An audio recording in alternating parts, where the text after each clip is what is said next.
Well, Reds family, rivals, neutrals, welcome back to the Liverpool 12th Man Show. We have myself, we have Lee in the house. Hopefully, we'll possibly have Nalante with joining us as well, maybe. Who knows? Who knows? But all important is that you're here with us to join in on the conversation. Because I saw it already. I saw Hi Laura, I saw Nems. Big up to both of you. Big up to Red Armchair Supporter and Lee Wizkid in the house. I saw it in the chat already. Big win. As Hi Laura called it, massive win. But that's exactly what it was. Today wasn't just a win. Today was Liverpool stepping out of the gossip pages and back into the football pages. Something that we rather see, possibly.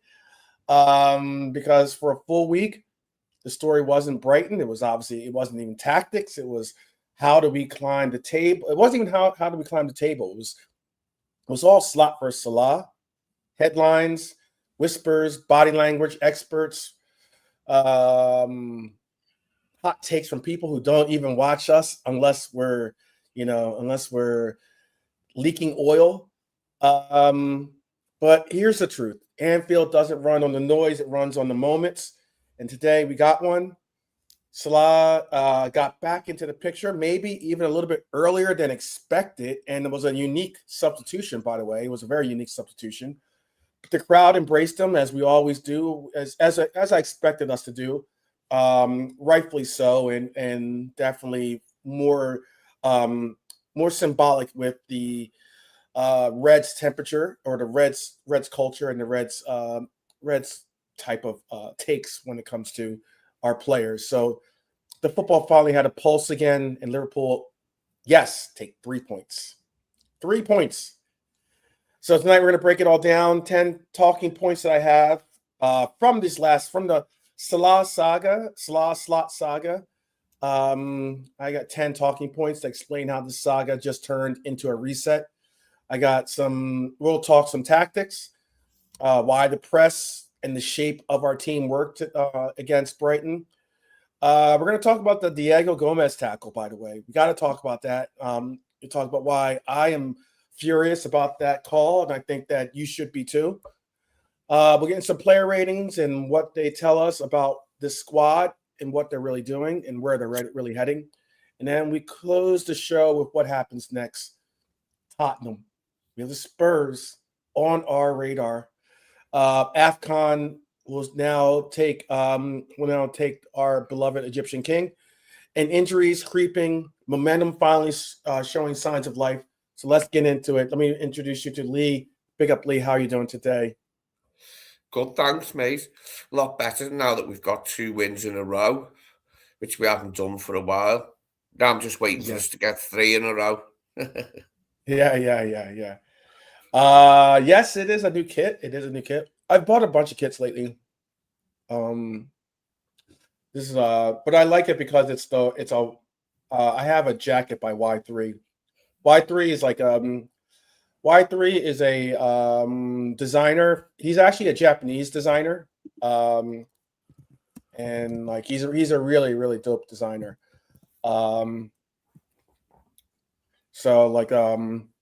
His name is Yoji Yamamoto. Yoji Yamamoto is his name. So and he designs some of their special gear for Adidas. At least he designed some of the special gear. So even though it says Y3, it's an Adidas collaboration, but Y3 is like the designer for it. And it was kind of cool because it was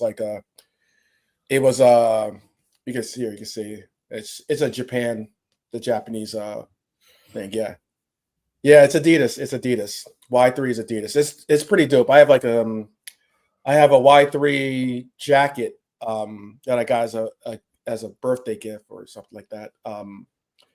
And it's super super dope. I love that jacket. And it's like but it's for Team Italia. It's for the Italian team, and it's got like it's super super. It's like reversible. Super dope. Anyway, we should get into that a little bit more. That might be one of that is one of my next passions, is definitely football fashion. So yeah. But we'll get into that another time. We're talking. Let's talk about this game. Yeah, let's get into this. You ready for what you did you have any did you have any talking points? Did you have anything that was um if we get a Y3 kit, that'd be dope. I'll be one of the first to buy. They just came out with a new kit, by the way, for Liverpool.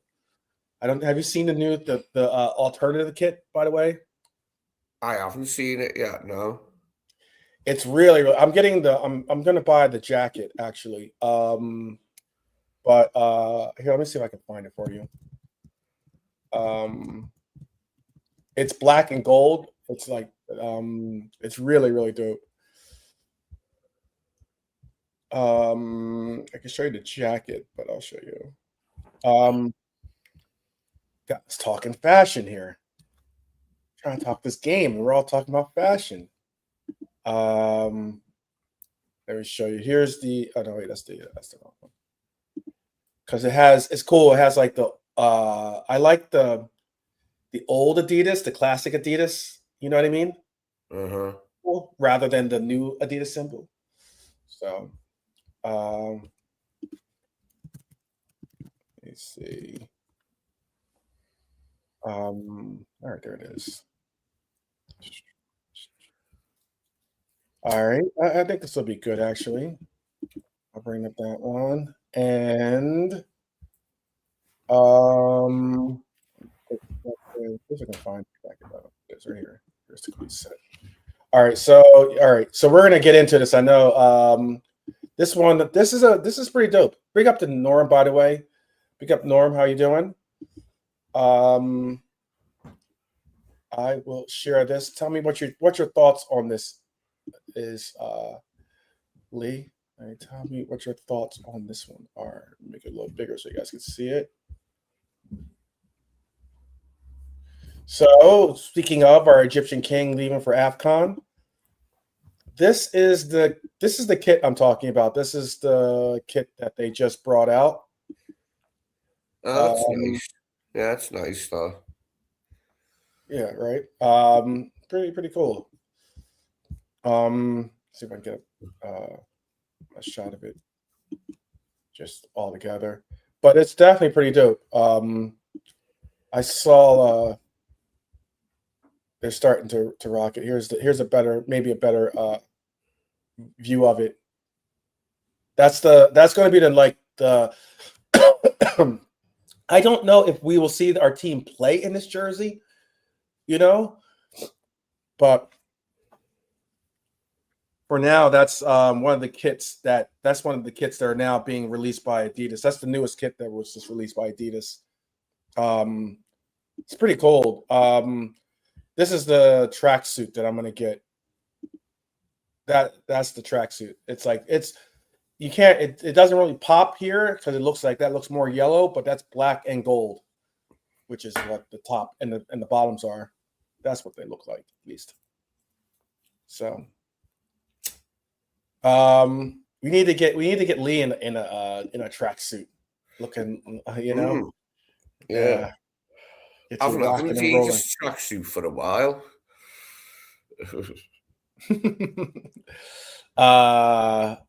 Yeah, definitely looking like you're in Mobland or something like that. Yeah. But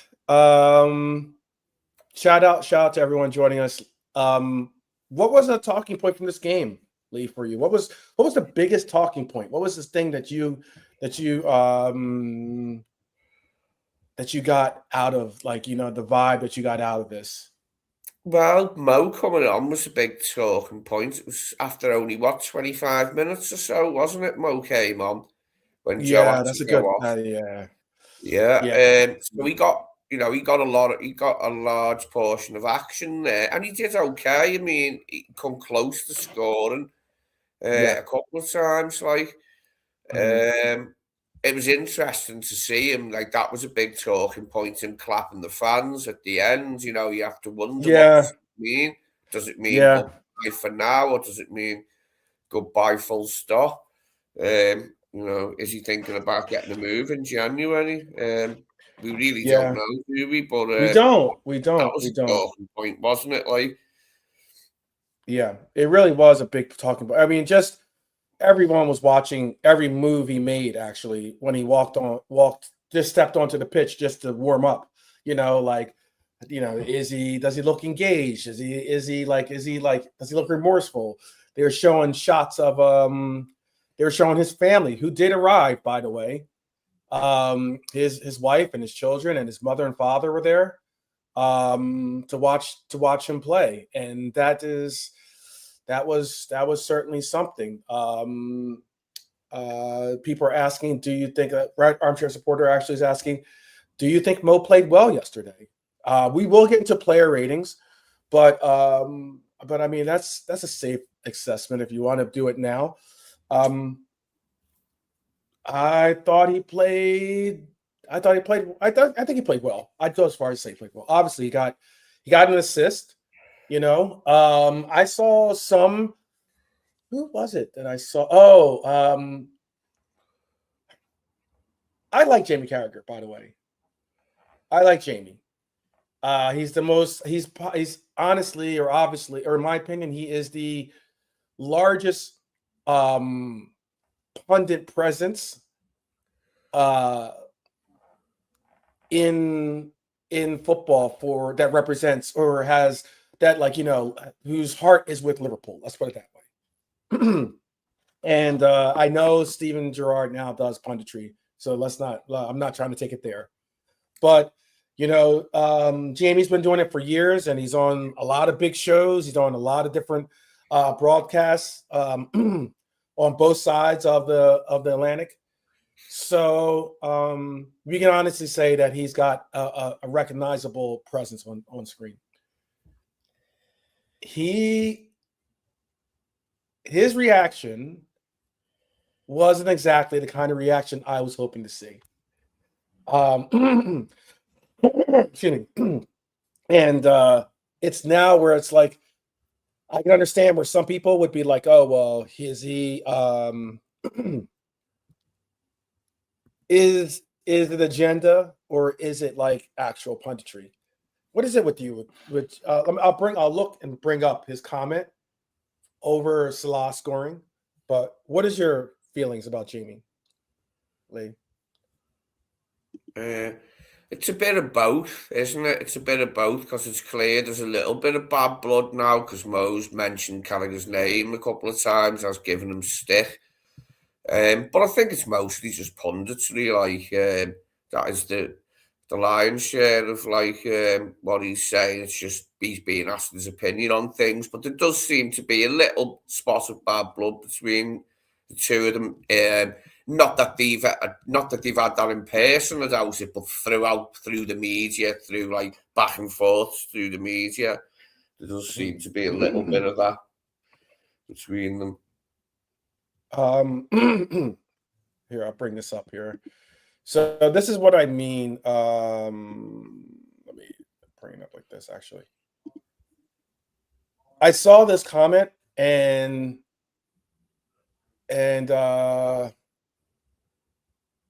let's see, what is Dustin saying? Let me hear what it says.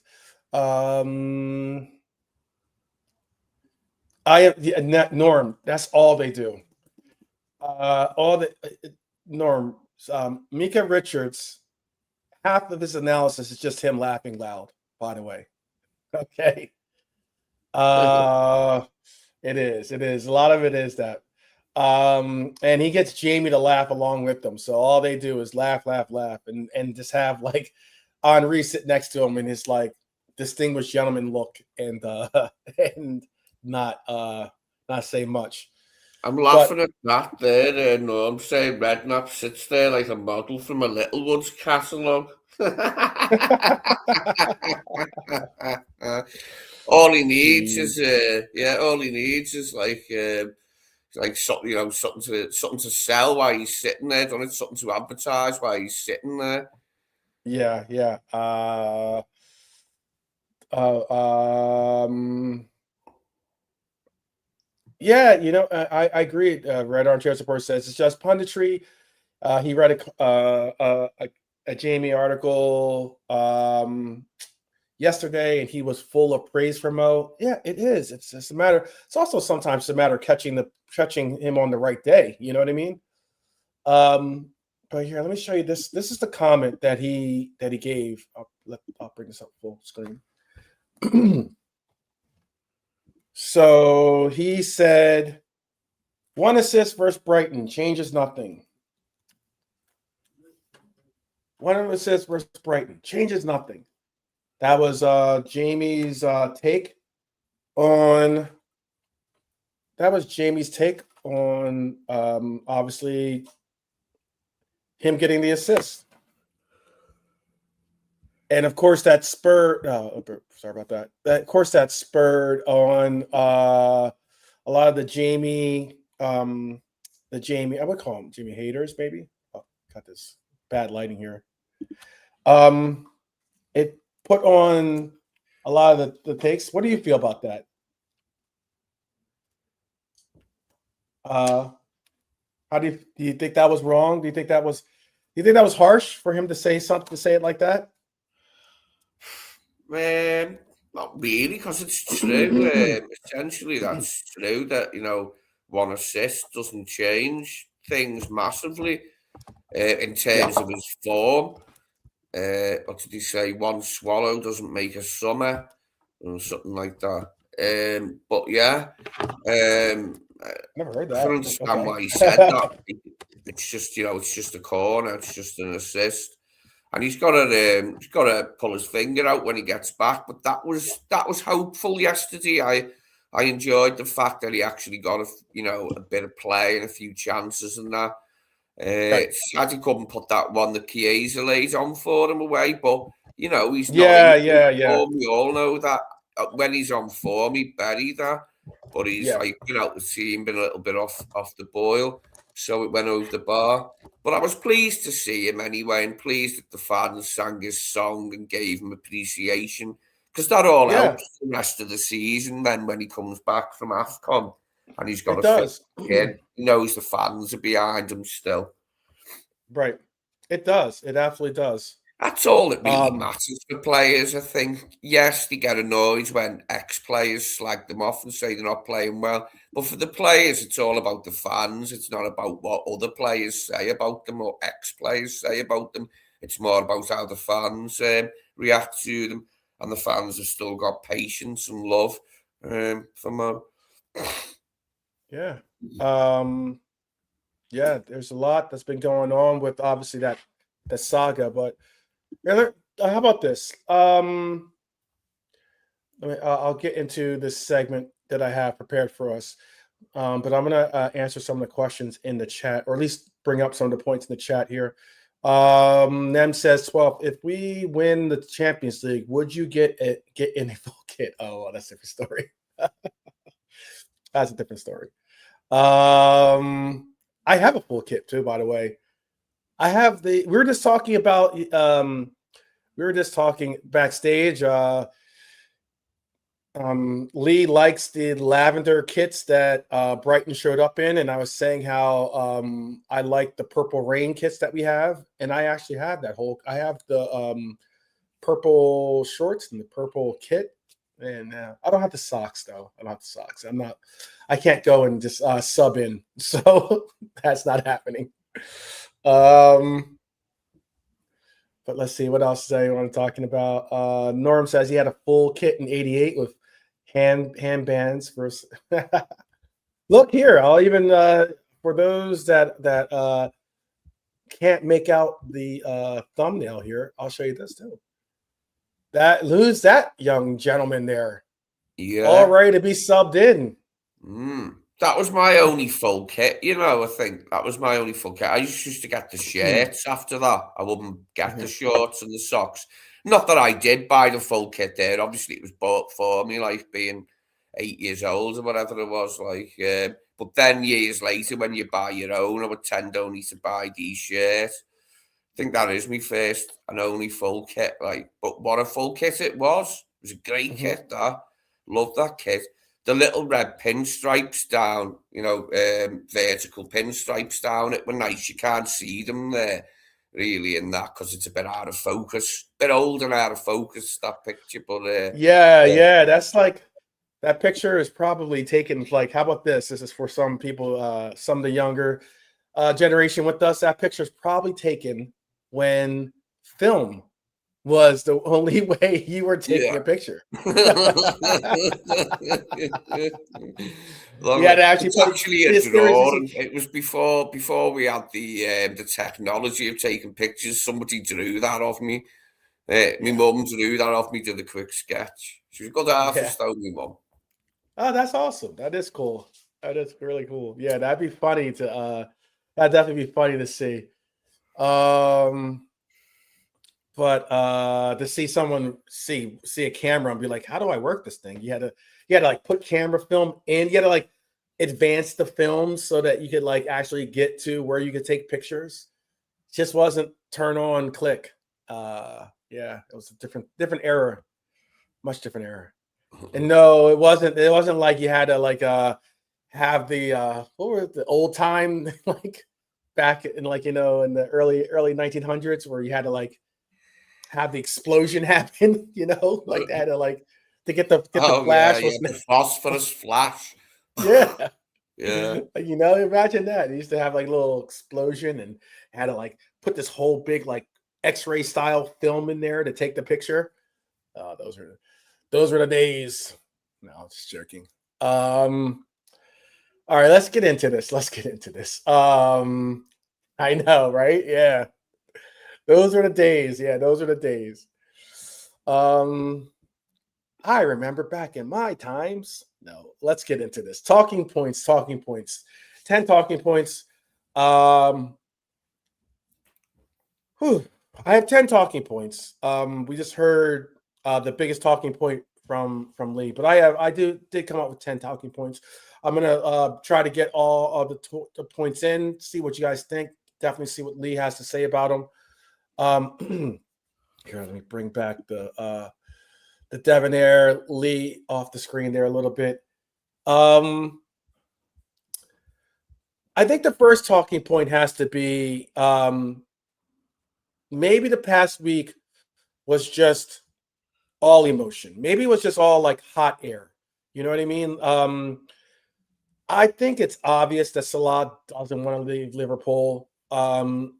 It's not sometimes we get angry, you threaten to leave, but you don't want to leave. You know what I mean? Liverpool obviously wants Salah. It's been put out there that Liverpool wants Salah. That they don't want to sell him. I know there has been other talking points out there saying the exact opposite, but I just think the rest was noise. Maybe irritating for most of us because this isn't the type of this isn't normally the type of waters that we like to see our ship, navigate through. It was distracting, and honestly, it could be. I think it was beneath the club to sink to this level. This was on some, Manchester United, or this is on the levels of what you see maybe at as an Arsenal, that what they thrive off of, or Chelsea thrives off of, and especially since we're champions, But here's what matters: when Salah came on the pitch early in that game for the Gomez injury, and we'll talk about that too later on. He didn't come on sulking. He came on alive. He came on with like energy. He looked like he was invigorated, especially since he's going to have the sub came in at the 23rd minute, I think, or something like around there. So he was going to have plenty of time to get involved. So he ran hard. He fed off the crowd. He got an assist. He should have scored, as both Lee and Dustin has said. But the biggest tell was Slot didn't manage him cautiously. He went straight to calling his number. That's not politics. That's definitely respect and appreciation. And Salah's ego has definitely bruised the situation. It's also been bruised itself by the new system, by this evolution, by the new faces, by possibly the heir apparents or the new they might not be the kings, but they're the princes in waiting. And it's tough because a man doesn't I think a man doesn't win the league and then decide he's not worthy of the club's love or worthy to be a part of this club. He doesn't decide he's done with the club either. That made him, in a lot of our eyes, immortal. So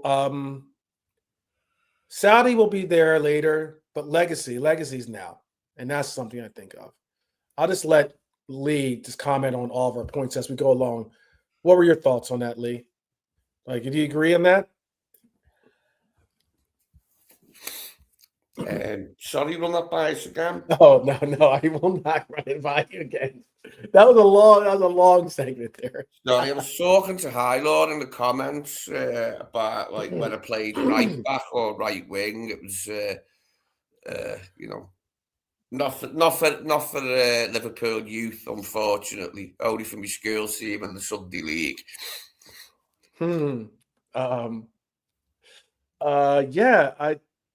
It was because it was interesting. That's what I think I was going to just pull up here, because it was interesting. It was interesting to see how we were going to adjust the lineup, to be honest with you. Again, because by bringing in a right wing for a right back was a very, it was certainly interesting to see our coach take that tactic. But speaking of the fullback position, look, if Liverpool have looked like they lacked identity at times this season, I say that's a fair assessment. I think that's more than fair. I think that's accurate. But today or yesterday, the plan looked clearer. I think our team has incredible shape when Gomez is our right back. Not saying that Bradley can't play it. Not saying, excuse me. Not saying that Frimpong can't possibly play when he returns to action. But what I will say is that Gomez brings us defense. He brings us offense when we need it. He knows how to properly space himself with the team. He understands his role properly. He's more of a traditional right back, so you're not getting a lot of that right wing back, maybe sometimes putting a lot of pressure on the back line to hold their shape and hold their form. But I give this to I think our fullbacks high, midfielders rotating the cover. I think Kirkez was out there running like it was personal. It was like, I really thought that this was one of Kirkez's better games. Possibly not his best game, but certainly it was one of his better games. Definitely his top 5. Because Kirkez was really getting it in there, and Gomez went off. I understand that it was a quick 20 some odd minutes for him, but we saw the idea of what we want our right back to do. Dom, Cujo tucking in, rotating like auxiliary fullbacks occasionally, keeping the shape compact. That's what we want to see when it comes to the structure. Overloads up top without looking like you're one pass away from disaster. That was positive. I also think Florian, by the way, and big up to Dara in the chat. Big up to Dara. Lee is in the chat with you guys, so he's definitely going to keep an eye, a lot better eye than I can on your comments.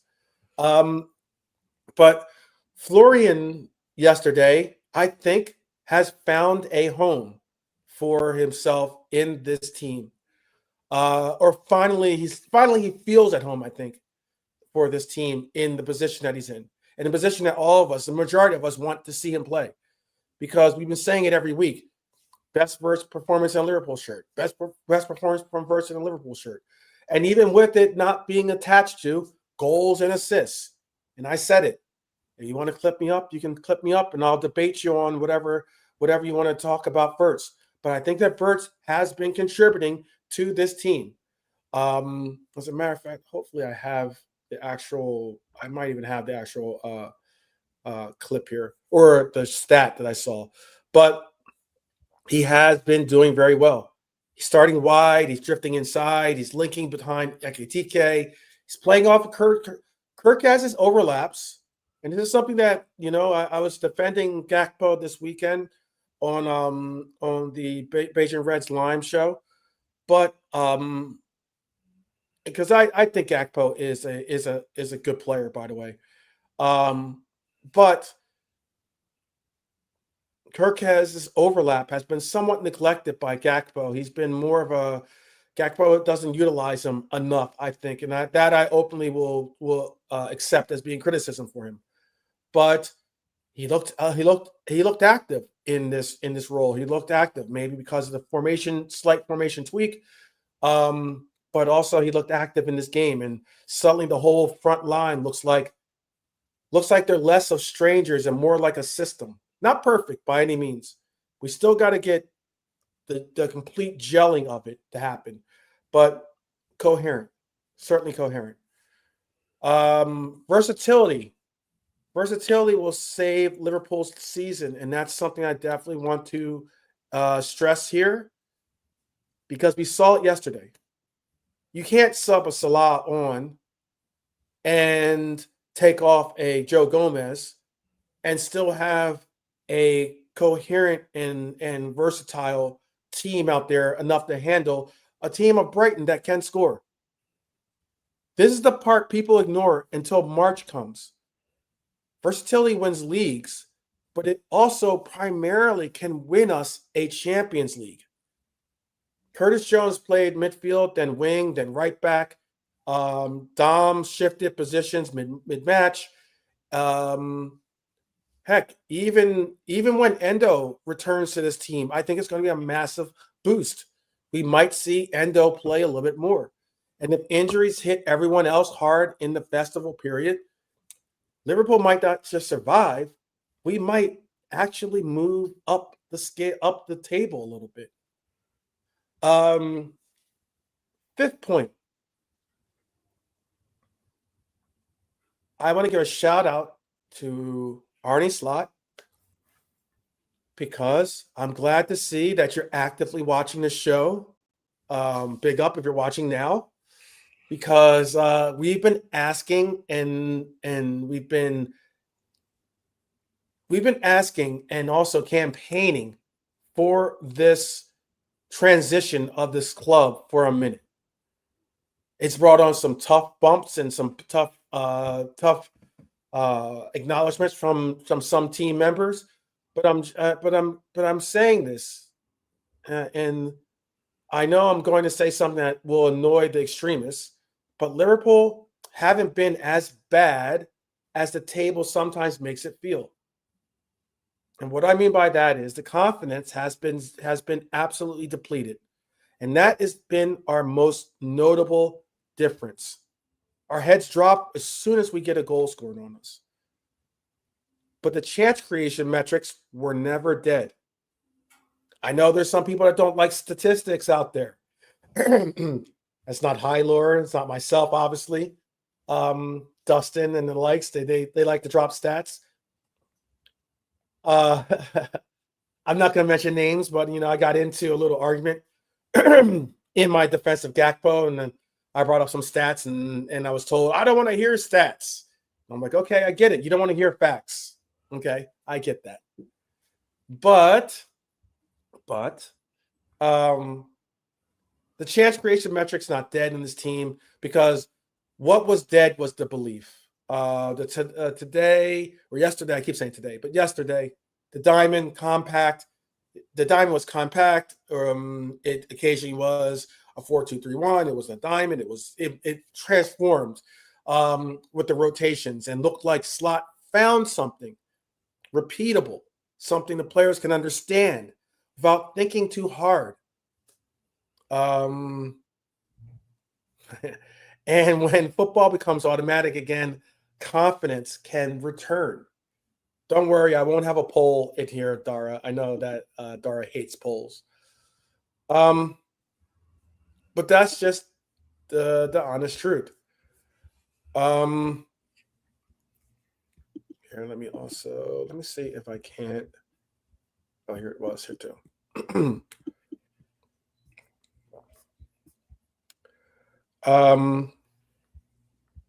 I said about Verts too, by the way. I'm not going to pull up. I won't pull up the graphic, but something that people might not know, and this is something that if you do get into conversations, if you're one of the you're the outliers in some of these other chats, or maybe you have the privilege of being on some of these other panels, and they start talking. You hear these, especially these rivals, because I know sometimes the rivals join us, sometimes the neutrals join us as well. That might not actively be watching our games as with a keen eye as we do. On Florian Wirtz, let me say this. No Liverpool player had more touches in the opposition box, won more duels, made more tackles, completed more take-ons, or created more chances in the game against Brighton. And that was just in the first half. That he knocked up all these stats. He had six in opposition box. He had 6 duels, 3 tackles. He had 2 take-ons. He had 2 chances created in the 2 chances that he created. Totally against Brighton, Florian Wirtz had 8 duels contested, 6 duels won, 6 touches in the opposition box. I know you're going to see that 0, and it was the he's 007, he's 008, he's 00, I think he's 0019 or something, or 019 now. But it doesn't matter. He's contributing. I want to emphasize that he is contributing. Knock through these real quick, because I know I don't want to get too lost in it. But I'll actually, let me ask you this question halfway through. Was Slot today? Was yesterday Salah redemption? Was it Slot pragmatism, or was it simply injury forcing the obvious for you yesterday? What was the outline headline for you yesterday? Well, I think there was a little bit of redemption in there, but it was a substitution that he had no real alternative to, apart from putting bloody End out there or something like. Do you know what I mean? There was nothing else we could do than put Szoboszlai, move Szoboszlai from the right wing to right back, and then replace him with the right winger. And we only had 8 men on the bench yesterday. You're allowed to have 9, but we only had 8. And he had an option. He had an option that could have been different, because he could have put in Calvin Ramsey. Yeah. Was he on the bench, Ramsey? Was he? Yeah. Was Ramsey on the bench? I forgot about him. So he did have an option, but he felt that was the best one. And that's the only option that he would have had, because he had Salah on the bench, he had Robbo on the bench, he had Isak on the bench, he had Chiesa on the bench. None of those 4 people are going to play the right side. He had Mamardashvili on the bench. That's the goalkeeper. And then the other 3 options were all youth academy call-ups or youth academy players, pretty much. Or Rio is a first teamer technically, but he had Lucky, he had Rio, and he had Calvin Ramsey on the bench. But go ahead. I just wanted to give you that Yeah, I clarification. thought his hand was forced, pretty much. It's probably the most it was the most obvious substitution to make. But I thought it went quite well. Mo got into the game, and featured in it quite a bit. It didn't cost us defensively. Szoboszlai did what he needed to do. We did give up quite a few chances, but at least we managed to get our clean sheet and get our win. So I thought it went okay. As a substitution, it worked pretty much because we went on to win the game. So you can't say it didn't work as a substitution. Mm-hmm. Yeah, agreed. Absolutely agreed. Just making sure. I'm sure. Actually, I'll let you be the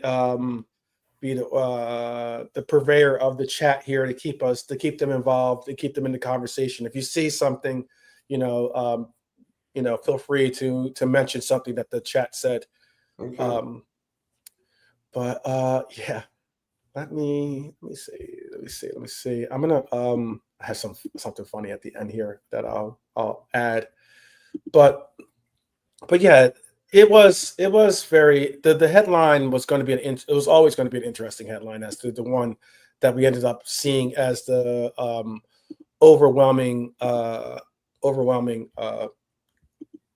narrative for what we saw on the pitch yesterday.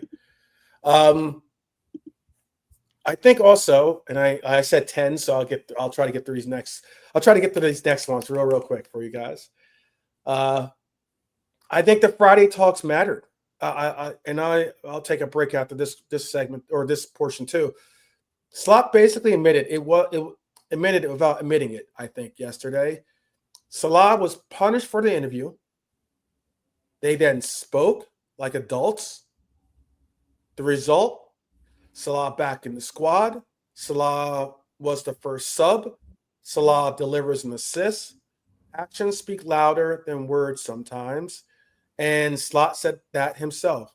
And the action yesterday was Salah is still a weapon Liverpool intend to use.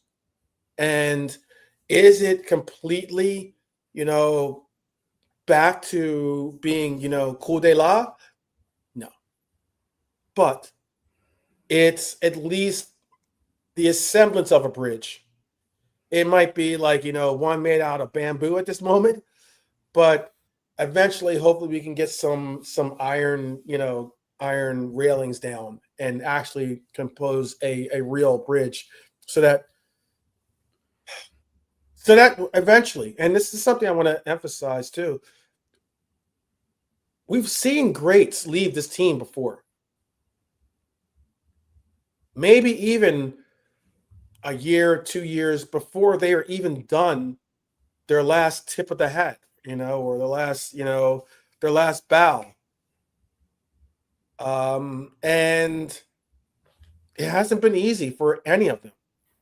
I mean, I would certainly like to see them get their, we've seen TAA,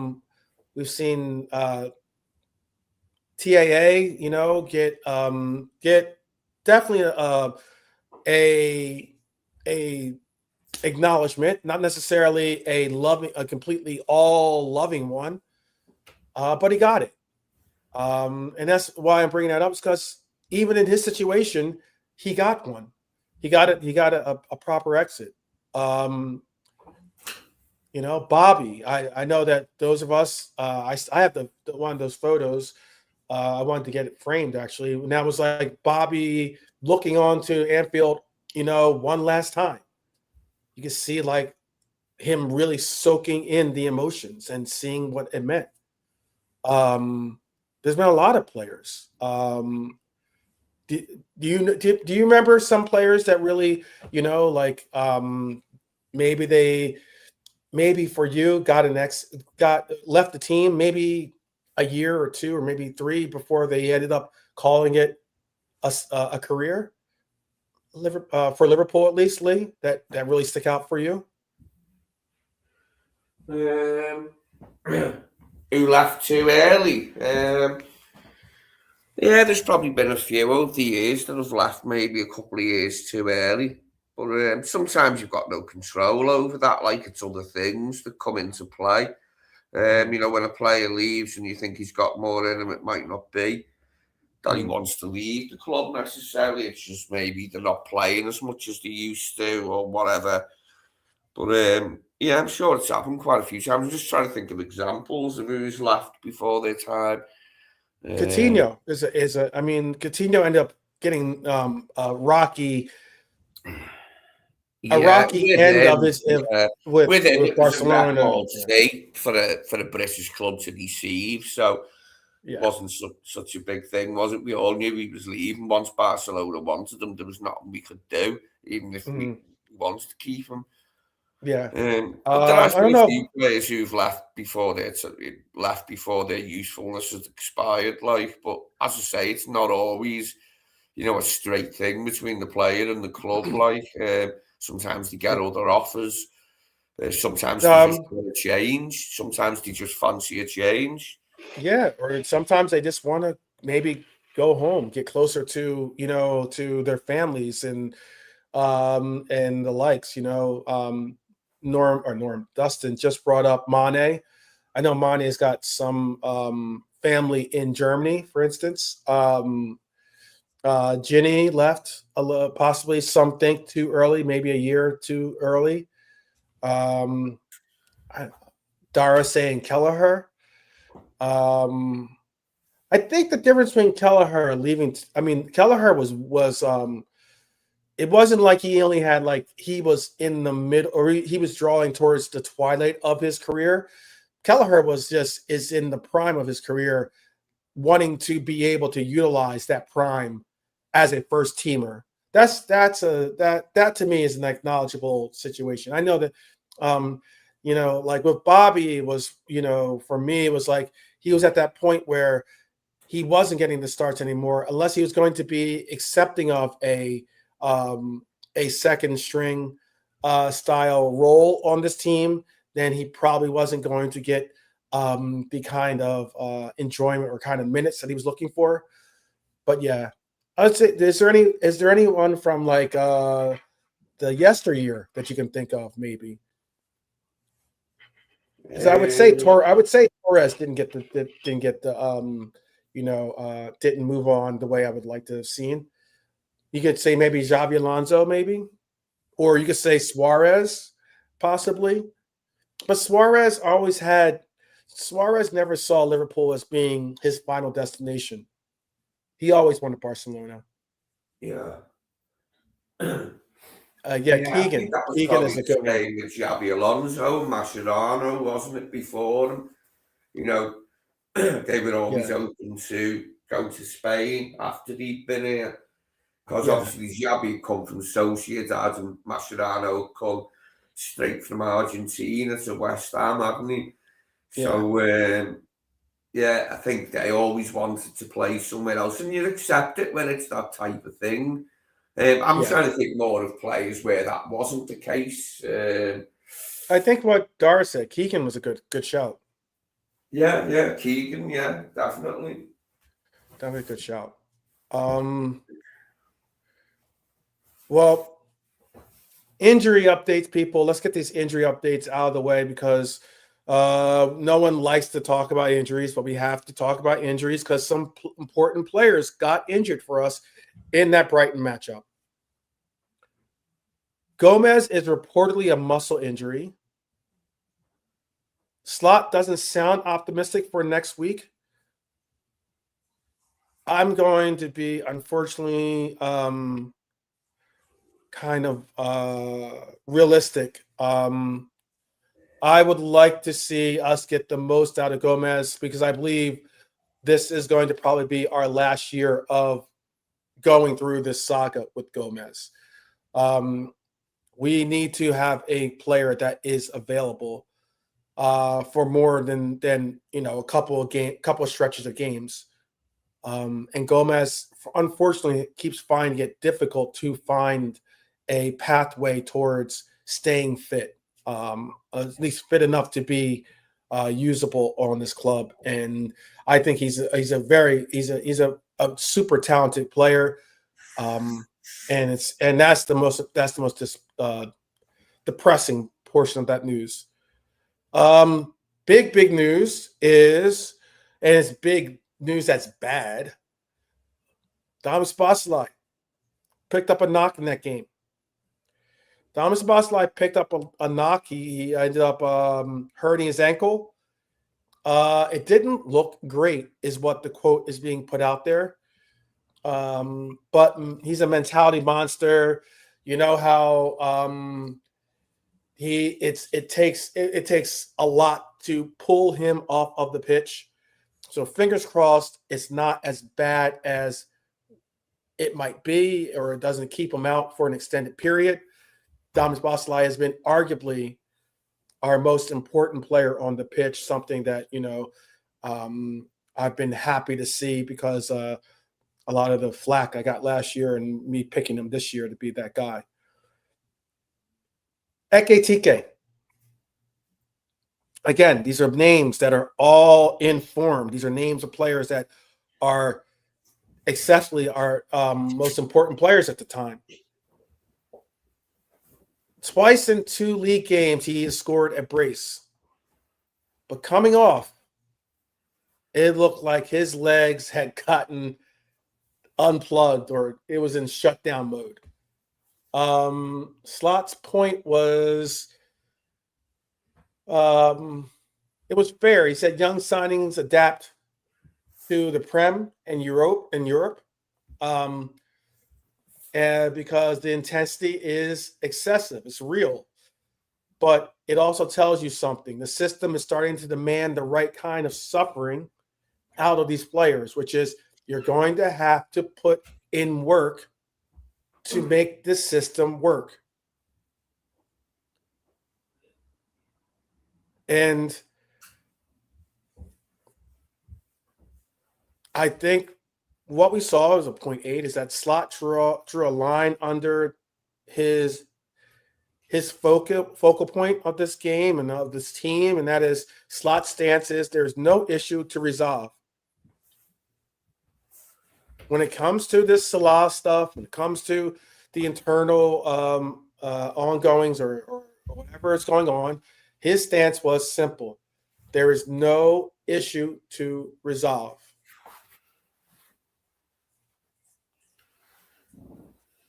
That translation is easy to say. We're moving on. Okay, roll the end credits, because there's no more theater here. And I think, honestly, that's good, because Liverpool don't have the time to be a soap opera. We have to focus on gelling, becoming more of a team, and getting through the FA Cup, getting through Champions League, getting through this AFCON, and with the upcoming last international break without any serious injuries, and pushing the final article in this table. Because is this the last dance at Anfield for Salah? Salah tapped the liver bird, applauded the cop, did a lap. The crowd sang the crowd sang him home again with his song. That doesn't confirm anything. I'm not saying it does, but if this is the end, it ends with emotion, not bitterness. Because whatever that noise has been, it's over now. Let's move on. He's still one of the greatest to ever do it here, and that's what we'll always remember, regardless of the decision both his team and Liverpool make together. And my final point. So I said there was 10. Even though we didn't start with 2 strikers today, we had Isak on the bench. But I still think that's the road to redemption. But what I like the most is the last 5 games, even through chaos, we started to see cohesion. I've seen the pundits, or more so, I've seen my fellow content creators out there mock what I had to say about Champions League. I've seen what my fellow content creators have said about my statements about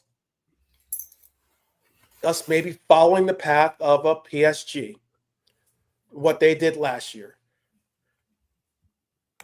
And I see the comments, or I see their takes. They don't necessarily always, and sometimes if ever, call me out by name. But they definitely address some of the things I have to say on the channel or maybe on other panels. And I stand by this as well. I've said, this team is constructed to win the Champions League. I think maybe to some of our deficit, or maybe to some of our to whatever you want to attach to it, but I believe that the team that won the Premier League had guts, had physicality, had intensity, had true heart. And those components really could get us over the line last year in a league that was transitioning into what you fully see today, and that is a league being led by a team that is Set Piece FC. But the Champions League is a different element. You have a pitch that you can completely involve open play, completely get involved in working structures and systems. You see the fluidity of a team emerge in a Champions League team game. And my Champions League finals prediction starts looking less like poetry and more like prophecy, simply because I believe that Florian Wirtz is absolutely a key component in bringing us the Champions League. If we start to harden and condition himself to take the knocks and bumps and everything else that you have to from the Premier League, to where he becomes this grizzled, hardened specimen on the pitch for us that shows grace and can show grit, we will have an absolute cornerstone for greatness. And that certainly includes our two-striker system of becoming a triumvirate of greatness, to create a triangle that has both Isak and Ekitike. And as long as Ekitike, we know that Isak has the ability. We've seen it. He's Premier League proven, as people like to say. Ekitike is absolutely phenomenal. He's the darling of the ball right now. And shout out to man like Matt. He was one of the few people out there I know that was actively campaigning to get this guy a part of our club. And that's where you've got to give credit to where credit's due, when people make the right shouts. I know we'll save this chapter for later. We'll have to actually hopefully we'll be able to read this chapter. Certainly we have more to do in Champions League. But Lee, you're with us, right? I can hear him in the background. Maybe making tea and crumpets possibly again. I think he is in the background. But what I saw yesterday was a man being Salah returning quietly and speaking loudly. I saw a man returning like, you forgot who I am, and let me re-emphasize what you, the fans, what this club mean to me. And I also will give a shout out to the manager because that's what you do. I saw a manager who might have just learned that discipline is fine, but goals win wars. And that's what we got to see yesterday. That's what we got to see. The reason why also Isak was on the bench, because I know High Lord say, I don't think that Isak is a diva. At least I haven't seen that portion of him just yet. But why he sustained a knock in the game previous to this. The one thing I am cautious on when it comes to Isak, because I saw a comment out there on Twitter. Twitter's the circus of trolls, but I saw a comment about all Liverpool fans were twerking to basically to bring in Isak. Now that you got Isak, you're all twerking to get him to with regret and don't want him apart. That's not the case at all. Isak is going to figure out his form.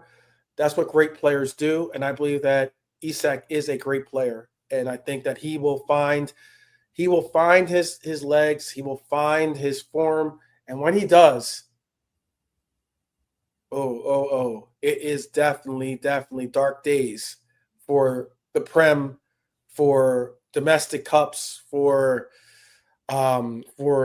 Champions League, for Europe. It'll be dark days, very dark days. But Lee, just tell me when you're back and you're ready, and I'll get you involved in the conversation again. I know I hogged the mic there.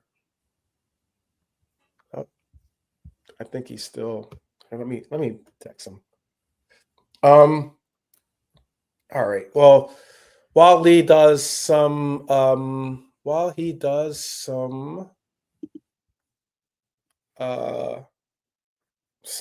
maintenance or whatever he's doing, I will talk some tactics with you guys. Let's talk some tactics.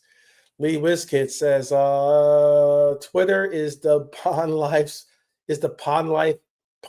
own pawn. I got you on that.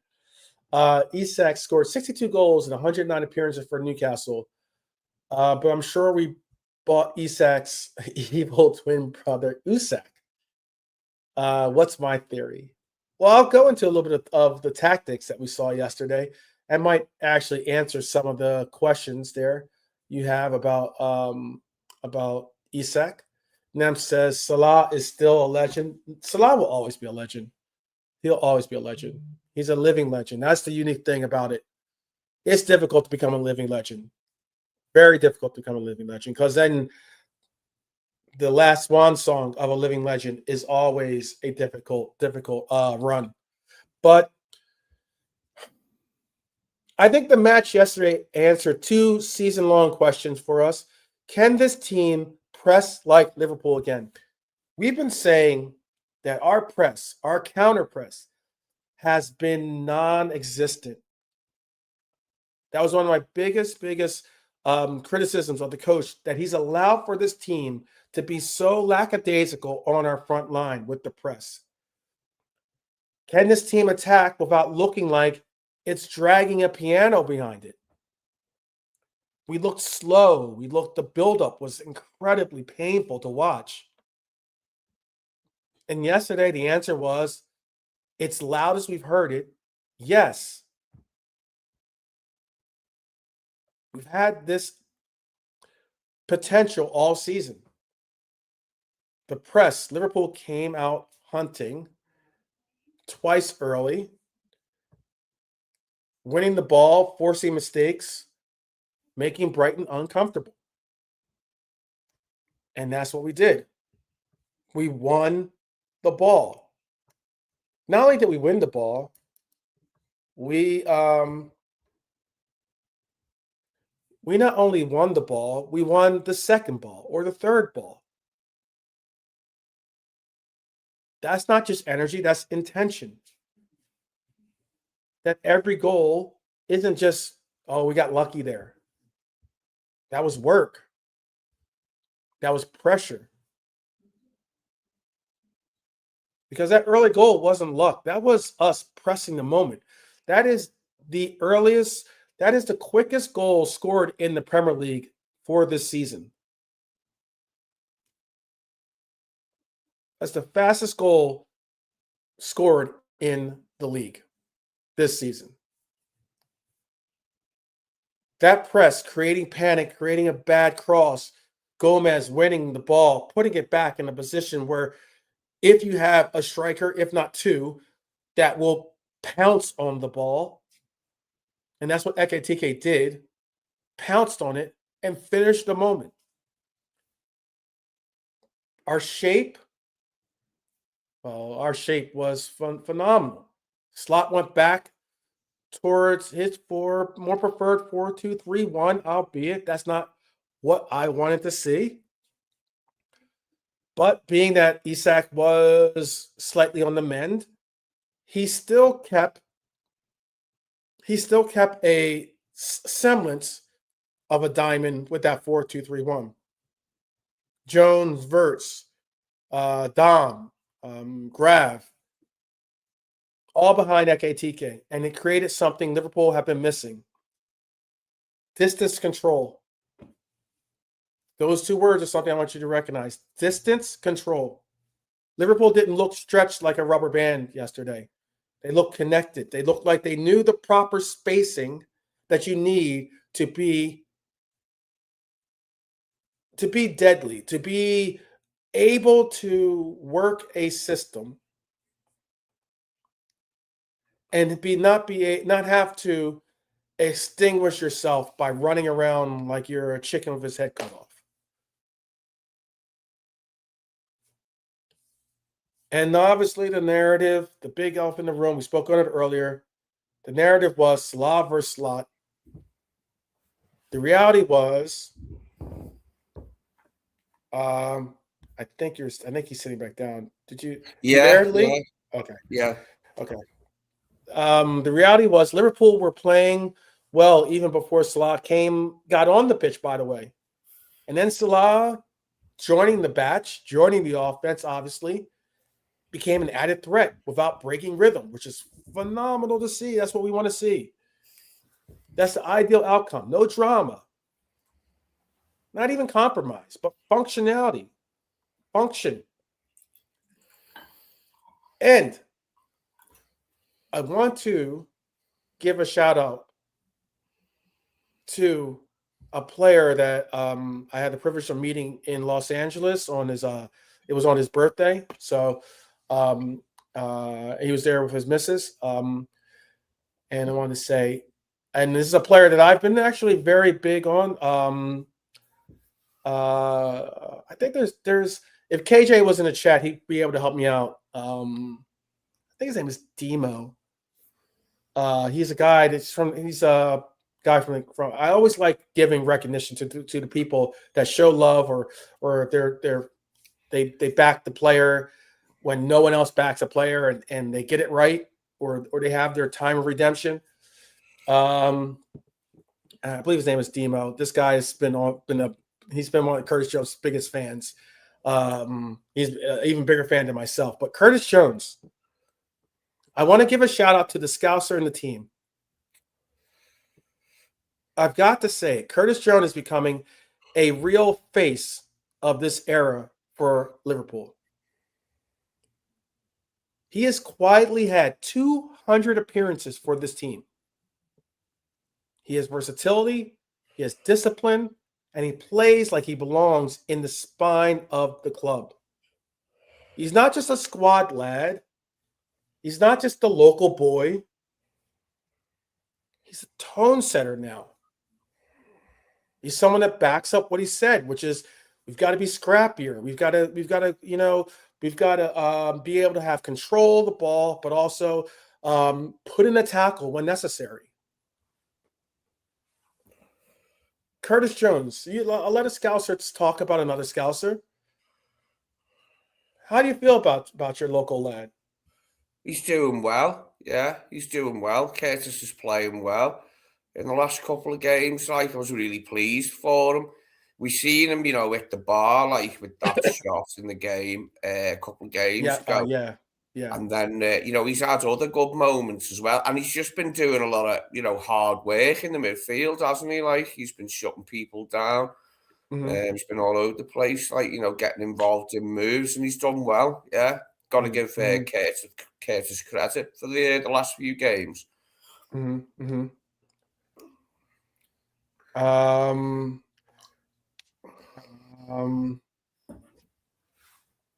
007 in the chat says, yes, Curtis is cooking. Fair play.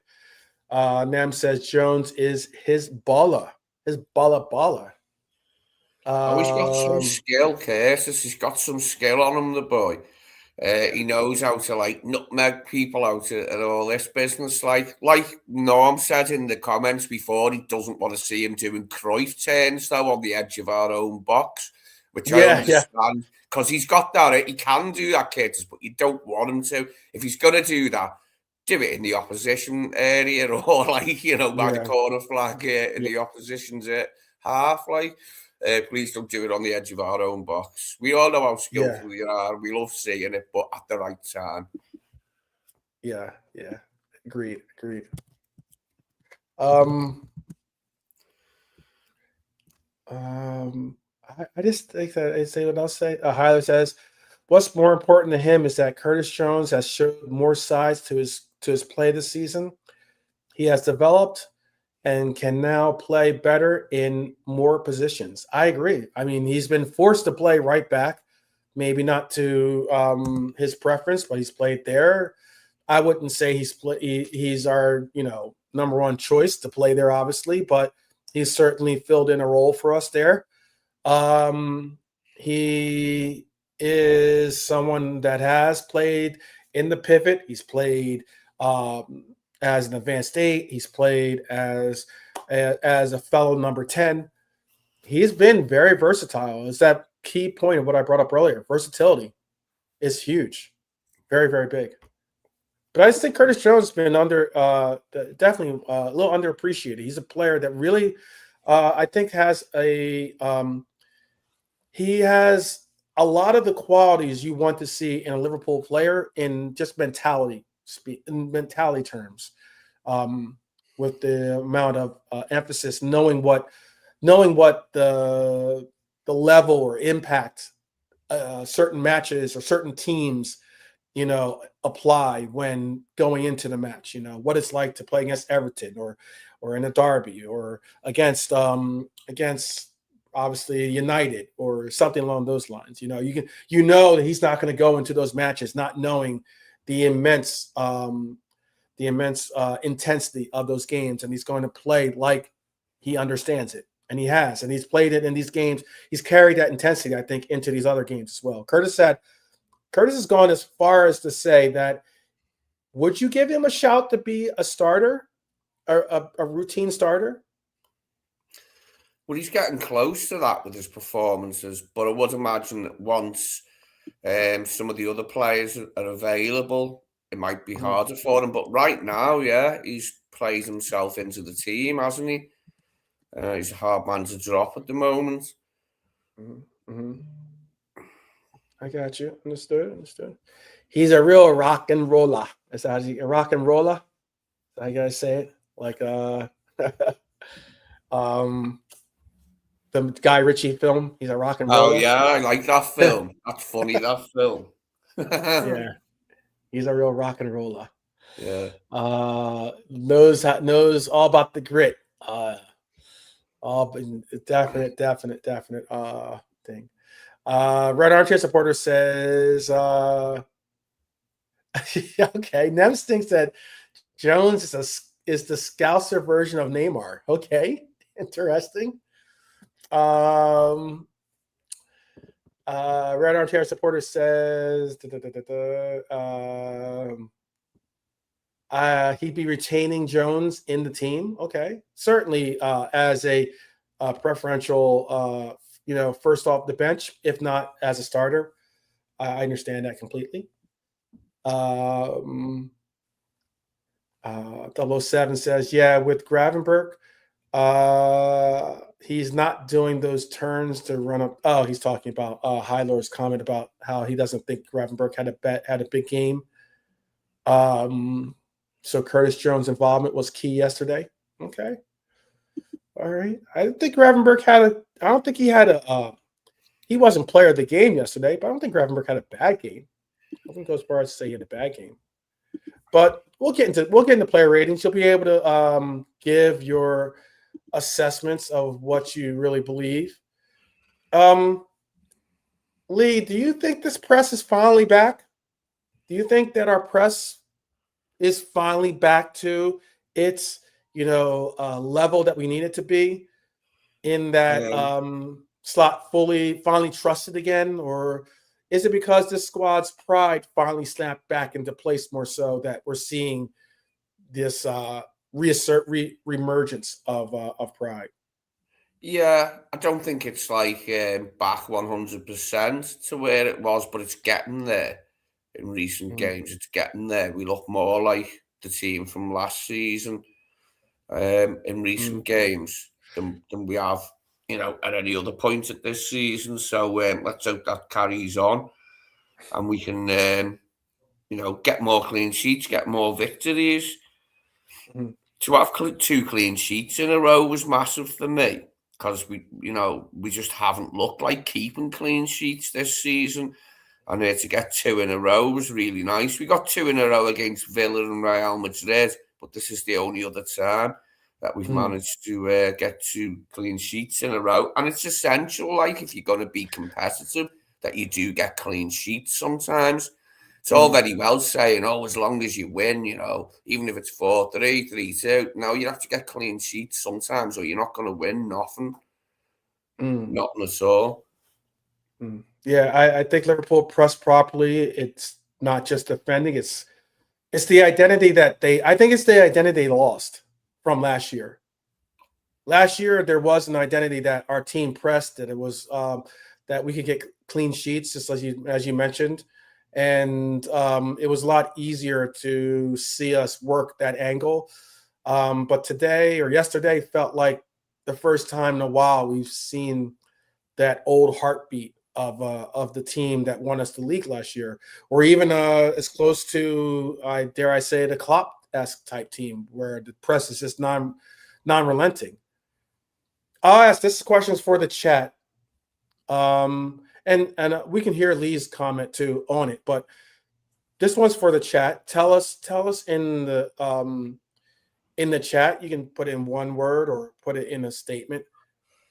Would you keep this structure going forward, this 4-2-3-1 that we saw yesterday, by saying yes? Or should we still push for that 2 striker setup that we saw against Inter? Which is your preference right now? You've now seen us play 2 clean sheets. You've seen us play 2 relatively good games. We've got something called back-to-back wins. Yes, you heard me say it out loud. Okay, it's something that we haven't been able to say since the beginning of the season. Would you keep this structure going forward of a 4-2-3-1? You could say yes, or you could say no. We need to still push for the 2 striker setup. Which is your preference out there? What's your preference, Lee, before we transition into this next segment? Well, I would like to see the 2 striker formation more this season, like going forward, like in the rest of the season. But whatever he thinks is the best formation to win the points, like out of the players he's got available, I'm happy for him to do whatever setup he likes. But I do like the 2 striker setup we had against Inter. I thought it was interesting. It was an interesting game. And yet we did have to wait until right at the end to get a pen to win that game. But I thought we were good in the game anyway, in different ways to what we've been at other times. Like, it was different. It was elite into something different. But I liked it. So I would like to see more of it as the season progresses.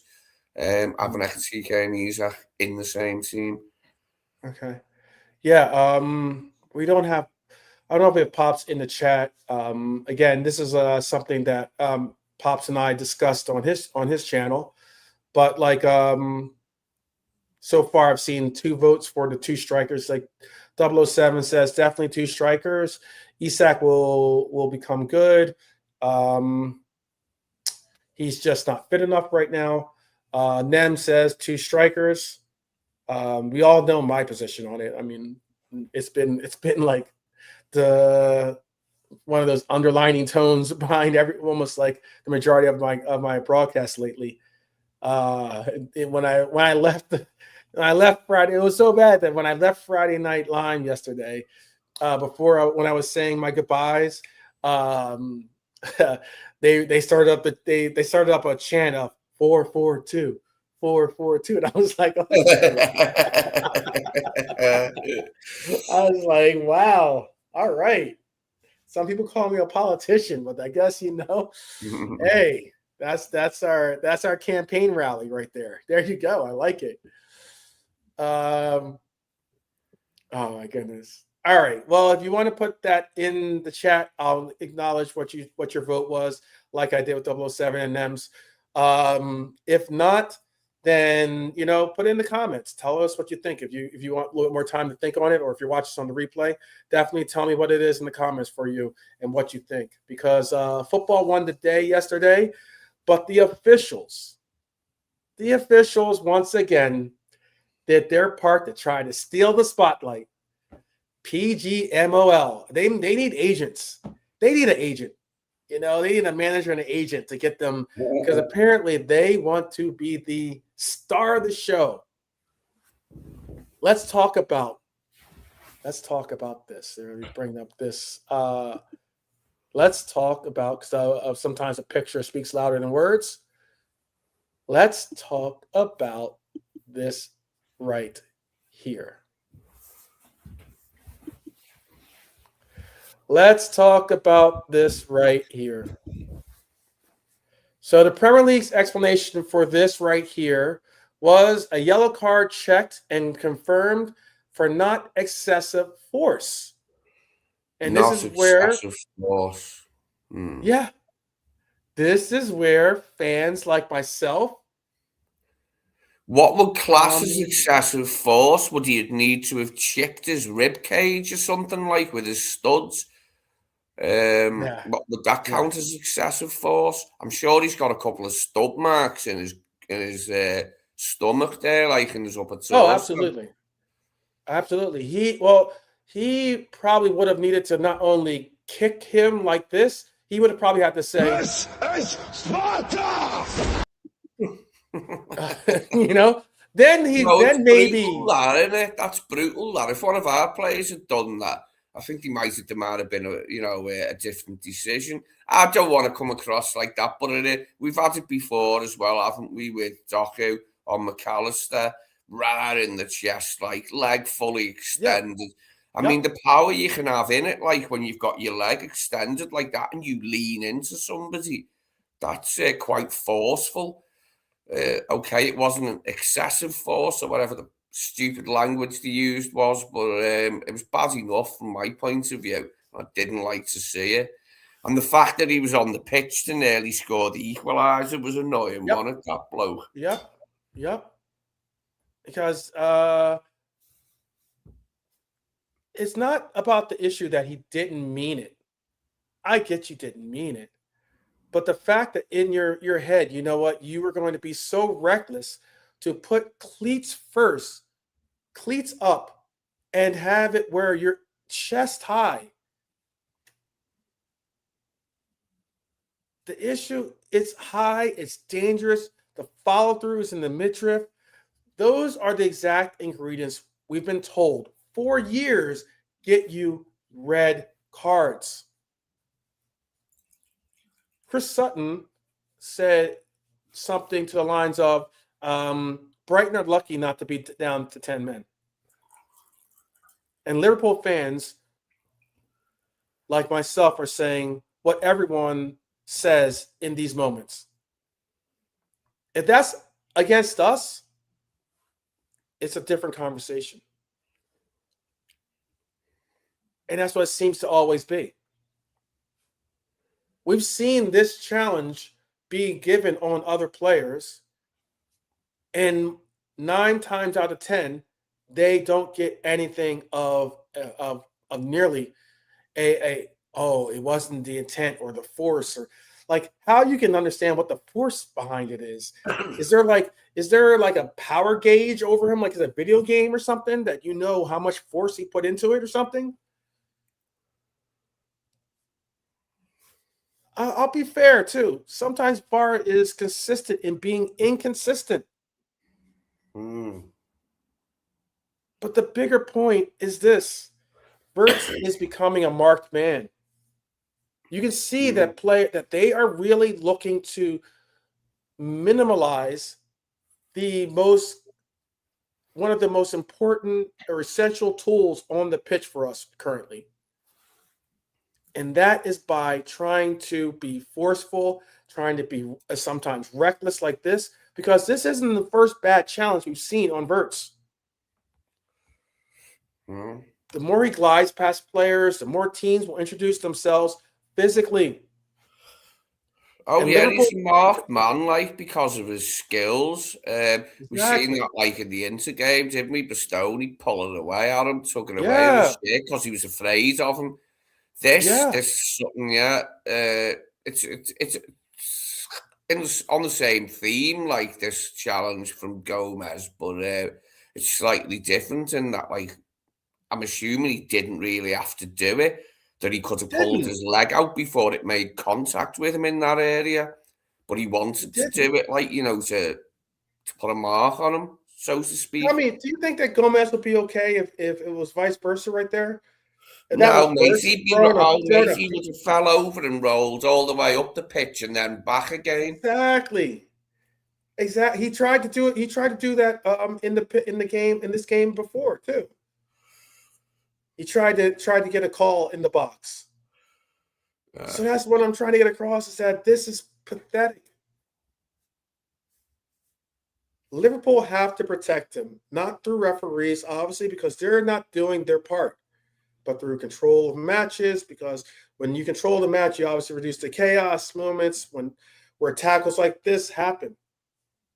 But are you angry about this, Lee? Should this have been a red, or because yeah, I VAR's, think it or should are you have. Yeah. okay? Are you okay with the VAR explanation of it? Well, yeah, let me put Um, it this way. There's less excuse for his foot being there than there even was for Doku on McAllister in that Man City game. There's much less excuse for his foot to be up that high and connecting where it has than there was for Doku. At least it was like in a tight space when it was with Doku and the ball was bouncing up. This is different. He's just gone in to hurt him there, like, and put a mark on him and sort of quieten him down. Out that he's like afraid to get into the game then because things like this will happen to him.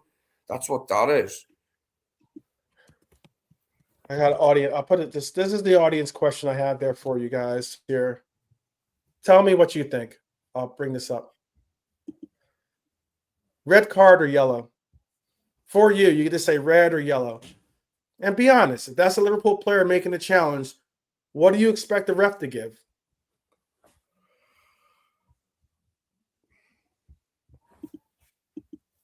Yeah, Norm, red. I agree. I agree. I definitely agree. Red, Lee. Yeah. I know some people like, oh, you're talking to a biased crowd. No, that's just the reality of it. It's got to be a red card. Or you're going to see more. If it's not a red card, you're going to see more of that happen in the games where players, it is, if you know making a challenge like that is going to end up being a red, you're not going to put your foot in that precarious position. Plain and simple. Yeah, his foot's in that position because that's where he wanted to put his foot, right in Verts' rib cage. Yeah. Yeah. And it's like if you know that gets you a red automatically, you're not doing that challenge. But if you don't and you think, oh, I can get away with it, maybe I'll just get a foul or maybe I'll just get a yellow. You're making that challenge because now you're saying, now I can have the benefit of the doubt of whether the ref thought it was with force or not with force. I'm just like, or or how much force? Obviously, everything is with force, but how much force was behind it? What is the gauge of? Is it on a scale of 1 to 10? It's you got to have 6 on the Richter scale or something like that, or is it 4 or is it 3? It's silly. Just not make those actions happen, and it should be a red. It should be a red. All right, this is the fun part because we're about 90 minutes into the show.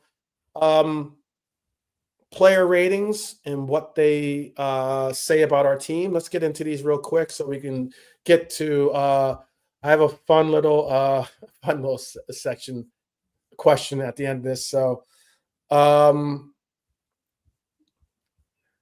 player ratings. Ali, for you, what was Alisson for you?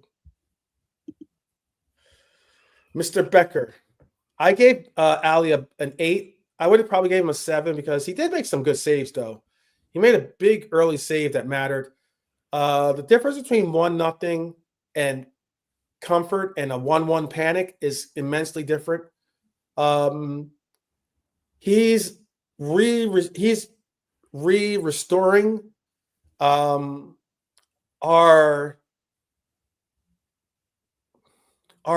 commonality of saying we believe we can get clean sheets in these games. You know what I mean?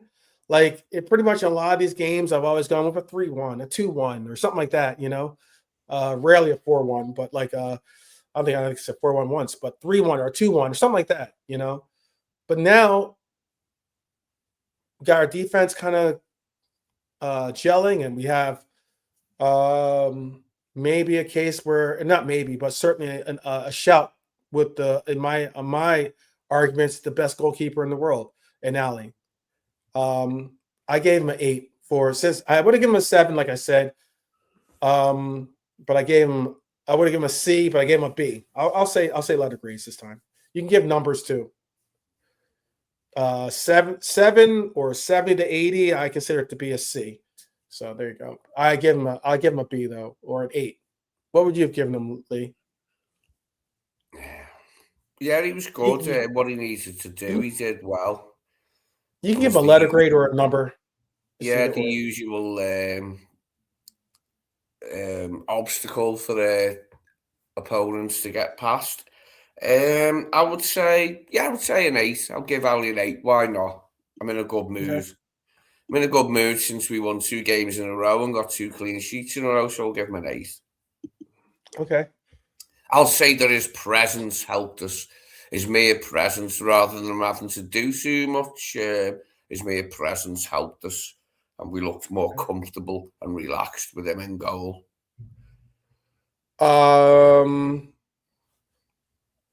Joey G went off early because of injury. He was arguably our best player until he pulled up. Why I say that is because he was the one that won that ball back early, provided the assist to Ekitike for our first goal in the first minute of the game. He was a target man during build-up, won duels, created chances, set the tone. But much like usual, and unfortunately like usual, he pulled up lame with that injury. And fitness is like a candle in the wind. Isn't that Elton John song? Yeah, a terrible Elton John song. Well, I don't like that. The words were written by Bernie Taupin, and I do like some Elton John songs, but that one was unrelenting in its lavatorial awfulness. Okay. I didn't know that. It was about Marilyn Monroe, wasn't it? And then Elton went and brought it out, like on the Prince Diana thing, like, and sort of got himself a knighthood in the process, I believe.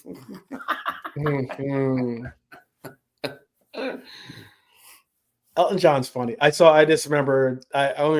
It's maybe it's a little bit more present in my brain because I saw I love Nikita too, Norm. Sorry to cut across you. I love Nikita. That's probably one of my favorite, if not my favorite, Elton John song. It's brilliant, Nikita. Yeah, okay. Nikita. Rocket Man's a great song too. That's one of his big hits. I like Goodbye Yellow Brick Road. That's good. I like that one as well. I like the ones I remember from when I was a kid, and Nikita's one of them. That's how I like Elton John. It's not that I'm into him as an artist, but I like the ones that. What was the one back in? Anyway, I just remember them, from when you're about like 9, 10, 11, that sort of age. And he did loads of good ones. I like the one where he was in Monaco in the video. I'm still standing. That one. That was a good one. Yeah. That's a good one. That was a good one. That might be the one of the few songs I definitely do like by him. I guess that's why they call it the blues. That's okay. a good one as well. No, you know what? 'Cause I had to make sure that this song was even his song. Benny and the Jets. I like that's probably my Yeah, I like that one. Yeah, that's good. That one. I like quite a few of his actually. Like, look at that. All of a sudden we got on this we're on an Elton John. We're in an Elton John rabbit hole here. Blue Eyes there, the duet. All right. Let's get back to it because the only reason why he's present in my brain is because I saw the Kingsman, the movie The Kingsman. yeah. And he's in that movie. He's funny in that movie too, by the way. He is pretty funny. But let's get back to the conversation here. What did you give Joey G? Well, he was doing well until injury happened upon him. So give him a 7. Okay. 7. Okay. I thought he was relevant. Let's see what you know what? We got Duffy, big up Duffy in the chat. Let's see what Duffy rates Joey G. That's an inside joke between myself and Duffy. Let's see what he rates Joey G. Joey G is not one of Duffy's favorite players. But he respects Joey. But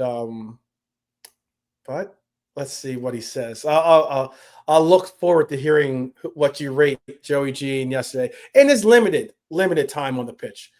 He's only on the pitch for like 20 some odd minutes. Ebu. Oh, he didn't watch enough of the game. Okay. Ebu. Not flawless, I thought, but effective when it mattered. I love the fact that the Anfield crowd is fully behind Ebu. You can hear the Ebu chants. Anfield telling him we still believe, now just justify it, basically. That's basically what they do. Some people some people are like, oh, why are you singing his song? You should be booing him or like that. Like, that's silly. We want to see the best. We want to try to motivate you, uplift you to the best. And that's what the Anfield crowd and even the supporters that travel for the games, that's what they always do. And we just ask for you to justify our loyalty. So I gave him a 7 yesterday. What'd you give Konate? Yeah, I'll give him a 7. 7. Konate was Red Arm here says Konate had a good bar, but a couple of rash tackles. Exactly. Yeah, he gave him a 7 as well. Duffy, you can watch the games again, by the way. You can watch them. You're not the jinx. Don't worry. You're not the jinx. Not at all. Because you've watched them when they've won. So 7s all across the board for Konate. I think a 7 is a fair assessment for Virgil van Dijk too, by the way. I thought he had a quiet afternoon by normal VVD standards. But that's not always a bad thing. I think that's actually can be a good thing. It means that that we can control the game, that we're not having to rely on our back line,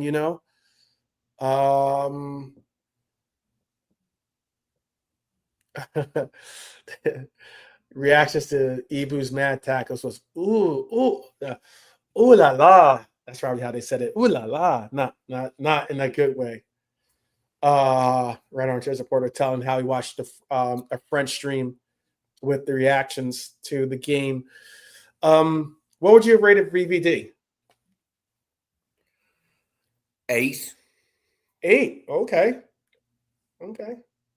Solid bump in the rating for VVD, I think, from my rating to Lee's. Okay. I want to give proper praise to, I gave it earlier. Again, I'll give it again. When a player plays well, I think, and they're deserving of praise, I will give it. When they're deserving of criticism, I will give it as well.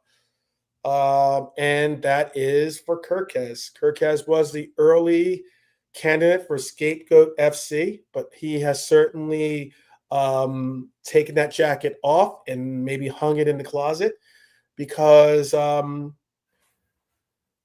I think this version of Kirkez, this is the version we've all been waiting for. He had intensity, he had aggression, he had bravery in tackles or in duels. He was smart in his interventions late.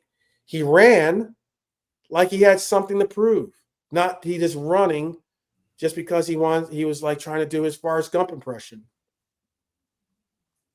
Kirkez, I'm going to give an 8. I'm going to give Kirkez an 8. That's a pretty high. That's one of the highest scores I've given Kirkez all year. He was really good, wasn't he, Kirkhead? Mm-hmm. Like Kirkhead then. Kirkhead. Kirkez was good. Kirkhead was good. Kirkhead was there you go. You got not a little. quite as good, like, but was still Your decent. Scouser accent's really rocking and rolling on that one. No, he was excellent, Kirkhead, last night. I'd give him an 8.5. Wow, 8.5. Okay. Well, before the game, I was clamouring for Andy Robertson's inclusion at left back from the start, but Kirkhouse came in and sort of taught me what's what, with a really good performance. Thought he was energetic, made the right decisions, and all that one. Mm-hmm. Okay, all right. Very cool, very cool. Yeah, just wondering what you feel is for Kirkhouse. 7.5 is what Red Armchair supporter gave him. Okay. I'm gonna go with the man, one of the more important players on our team when he is in form. I think also when he is suited towards playing a more defensive role to the team, he shows that he can play defense. I know some people don't necessarily give him credit for his defense, but I think this player is good at defense, statistically wise. If I were to bring up the stats, you would see not maybe necessarily this year, but certainly last year. It's the reason why he got DM of the season. But still learning the balance between dropping into the back line and filling midfield gaps, and then also going forward. He improved as the match went on. I'm going to give Gravenberg, though. I'm going to be a little rough on Grav. I'll give Grav a 6. I'll give him a 6.5. How about that? I'll give him a 6.5. What would you have given Grav? What? Wait, you know what? Make sure that you understand what I'm saying. I'll say this in a Scouser accent. There you go. All right. Steve Harvey is now a Scouser, by the way, apparently. But go ahead. What do you rate grading? 7. Give him a 7. 7. All right. Red Armchair supporters giving us 6.5 too. I feel you on that. I think 6 is a little harsh. I haven't really been given half points, but I think that one calls for it. Hey, this player is a player that we all are going to be on pins and needles to find out what is the diagnosis of his injury. Plays wherever you ask him to play. Never moans or complains about it. Just picks up his level and does it. Always tries to impact the game. This ankle knock is very concerning. We're hoping for some good news here, obviously. I gave Dom a solid 7 yesterday. What would you have given Dom?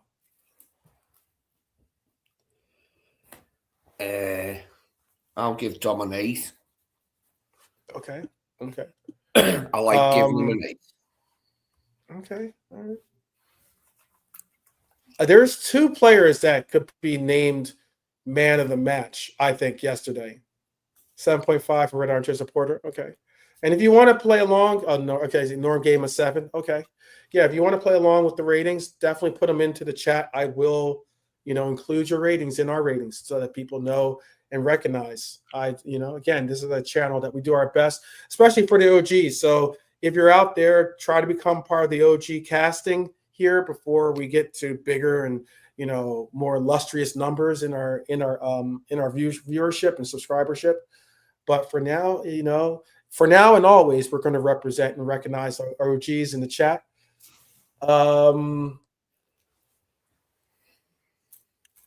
Norm game of 7. All right. I think there's 2 candidates for man of the match yesterday. This guy could be considered one of them. I think this was a very, leader type performance. He pressed well. He had control of the ball. He did his recovery runs. He did positional shifts. He didn't just play well. He held the team together sometimes through the adjustments and adaptations of the lineup and formation. And I have to give a shout out to Curtis Jones. I gave Curtis Jones a 9.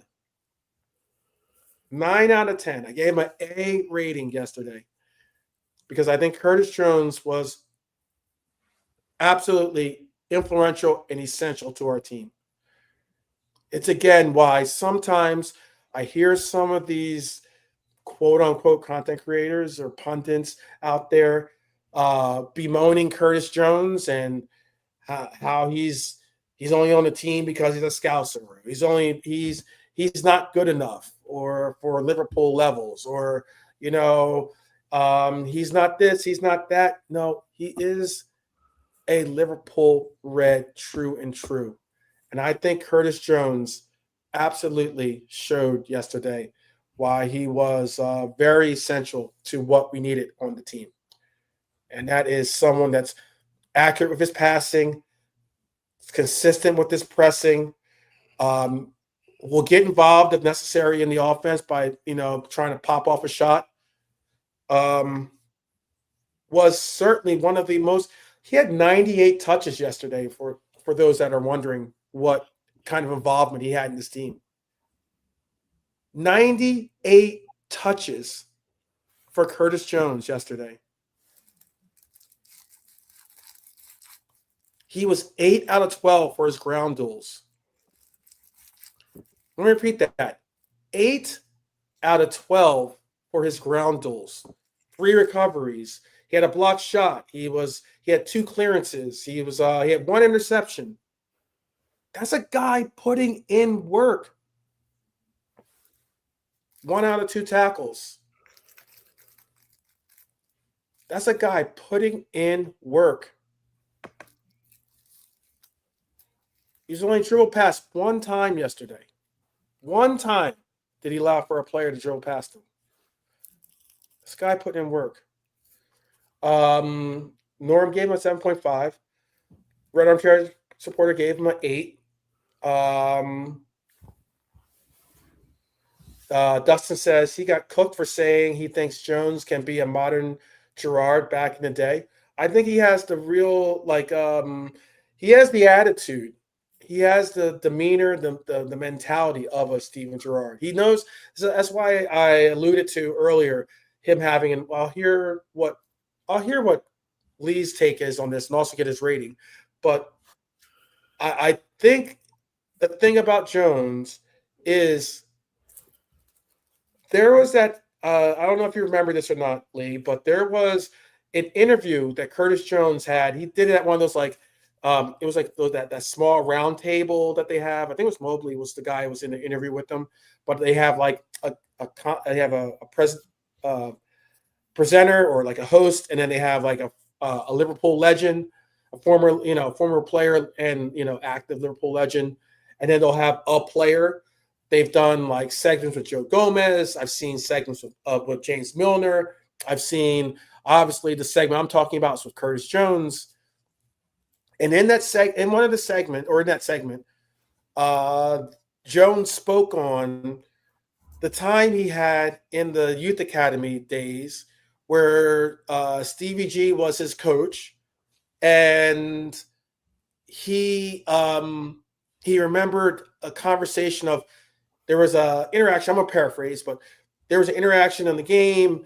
There was a player that got into a tackle, and it was a little bit of a reckless tackle, and Curtis Jones did nothing about it. He kind of he wasn't bothered by it, and also this is during the era when before he became more of a mainstay for Klopp, in that defense wasn't Curtis Jones' thing really, and he had a one-on-one with Stevie, and Steven Gerrard said to him, "You've got to be angry. You've got to have fire. You've got to have fight. And if that kind of interaction doesn't bring it out of you, you might as well just basically give up playing football, because that's essential that's an essential component in the other player, especially a Liverpool player, to have when on the pitch." And it was basically Curtis Jones says that was you're listening to someone that you might have had a poster on your wall type player. You're listening to you're a role model, a legend in your mind, tell you, "I'm disappointed that you don't have that fire that you need," when you have the potential of having it.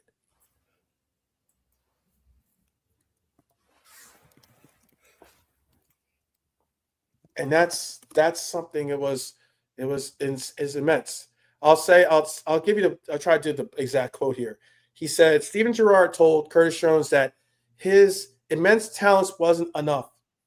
He needed a stronger mentality, to be more consistent, to own the shirt, and to show the same drive in big games as he did in training, emphasizing the need for a top international star is mentality to match his ability.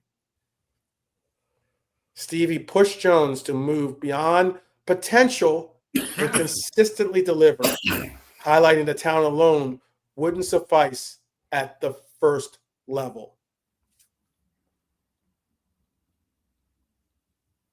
I think that's important. I think that's what we need to see out of Curtis Jones.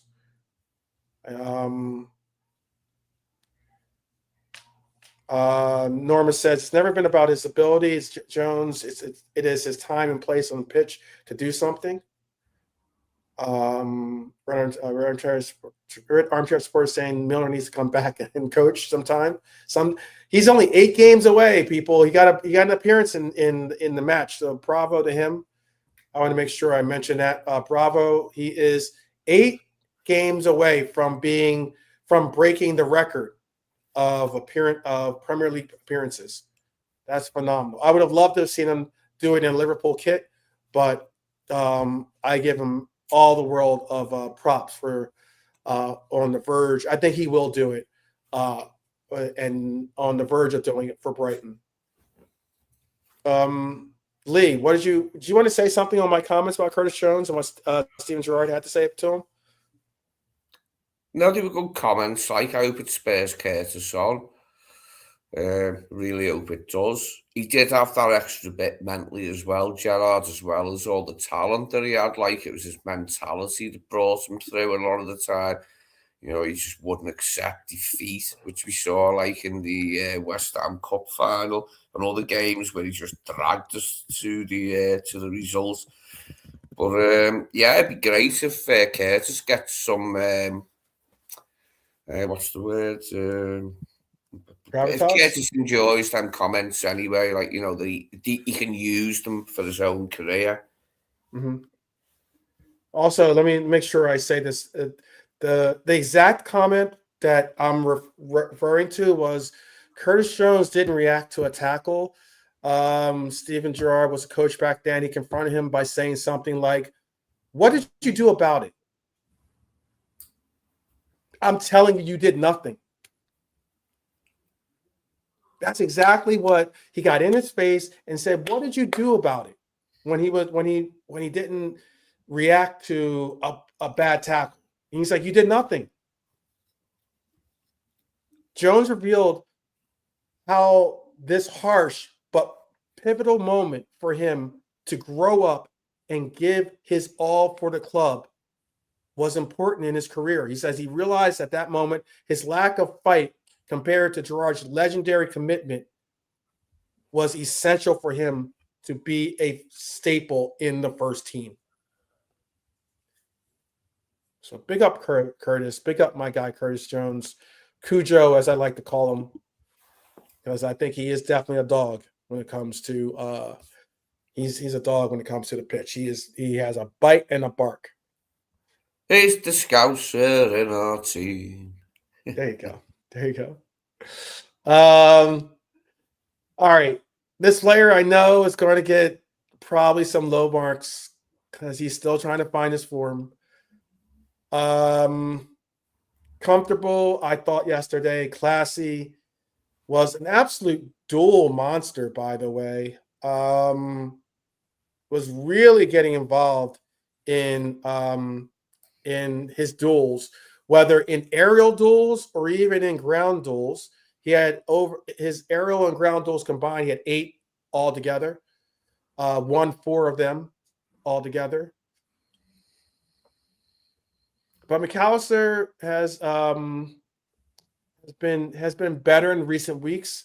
Still not the peak Macca, but he worked and the structure helped him. I'll say he got a 6 yesterday. What are you going to say for Macca? Big up Hyler, by the way. He gives him an 8.5. Yeah, I reckon McAllister was quite good. I thought McAllister was all right. Yeah, I'd give McAllister a 7. Okay. I guess Hyler. Oh, I get what you're saying, Hyler, by the way. You're saying you're saying, is that an argument for 9? You give him an 8.5. Okay, Hyler. I mean, all too well, good. I'll be the outlier and give Curtis a 9. But for Macca, Norm and I are giving them 6s. What are you giving them, Lee? 7. 7. All right. All right. McAllister's out of position and quite clearly 6 for Hyler. Okay. We're finally getting Mac at the. What sucks about this is that we're finally getting McAllister in the role I think a lot of us wanted to see him play. I will go out on a limb and say a good majority of us, when McAllister joined the team, we didn't have a 10 at the time, but knowing that he played in the pivot and also that he played as a 10 for Brighton,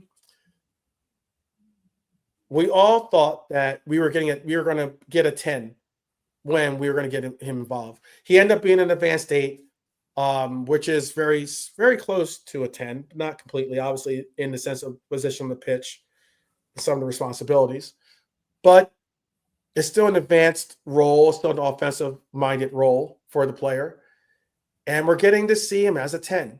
It just so happens that this is arguably McAllister's worst arc of his form. But we're getting the player at the position the majority of us, I think, wanted him to play. Did you want him to play as a 10 initially, by the way? Or is that too far of a limb to go on?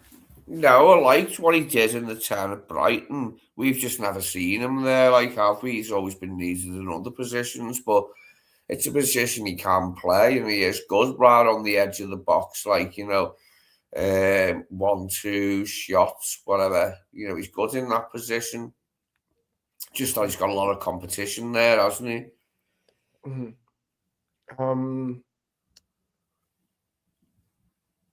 I did say I meant to say that Burst was comfortable. I thought that he was classy. I gave that stat earlier about how there's that long list of numbers and statistics that just emphasize why he is just underline, highlight, bold print, italics, the whole nine, as to why he was an absolute important player for us yesterday. One more final touch, and he starts ripping teams a new one. But Verts yesterday was an 8 for me. What would you have given Verts?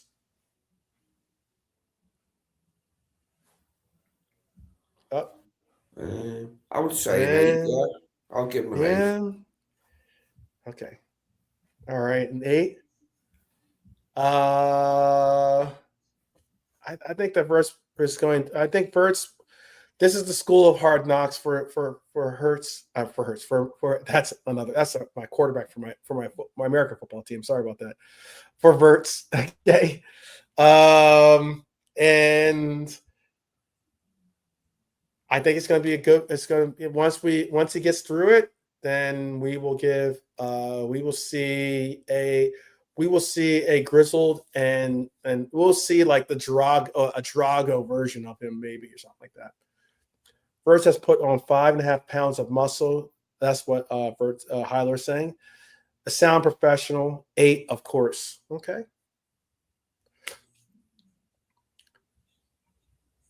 The other man I think that deserves man of the match considerations for obvious reasons. He looks like a natural Liverpool striker. You could maybe say to my friend and to I think certainly a beloved Liverpool player, Liverpool icon, Daniel Sturridge. I think you can see comparisons in the game in that he's versatile, he's quick, he's able to create a zone.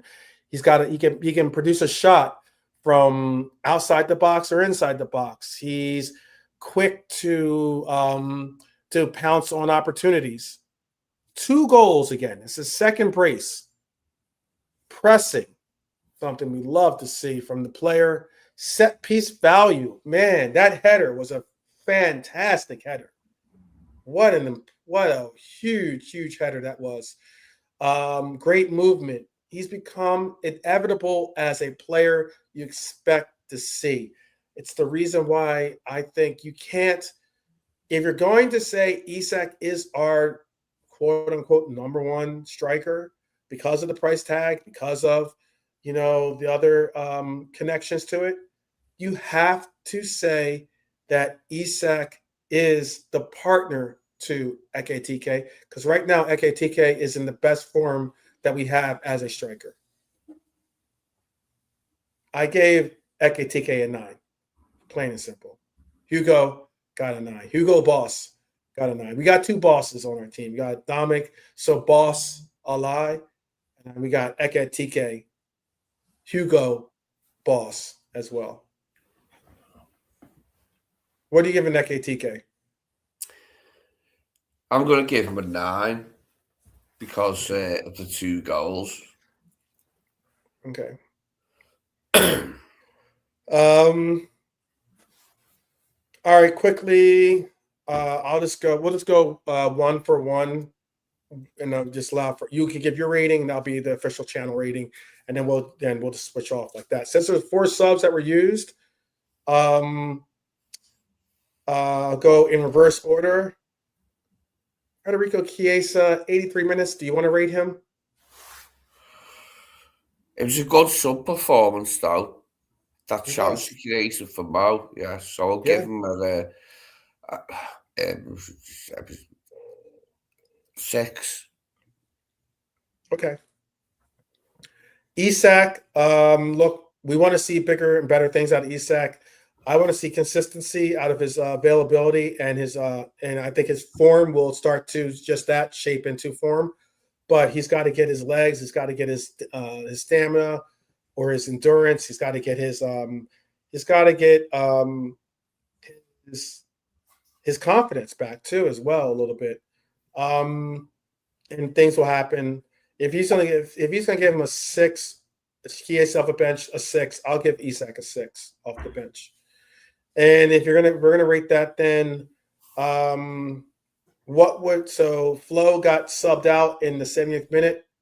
Um, Robbo came on. What would you have given Robbo as your rating?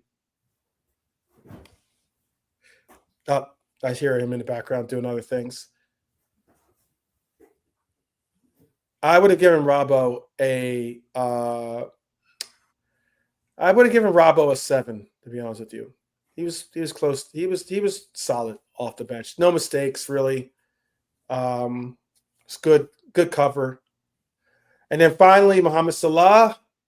He was the first off the bench, obviously. He got the most playing minutes, being he came in at the 26th minute.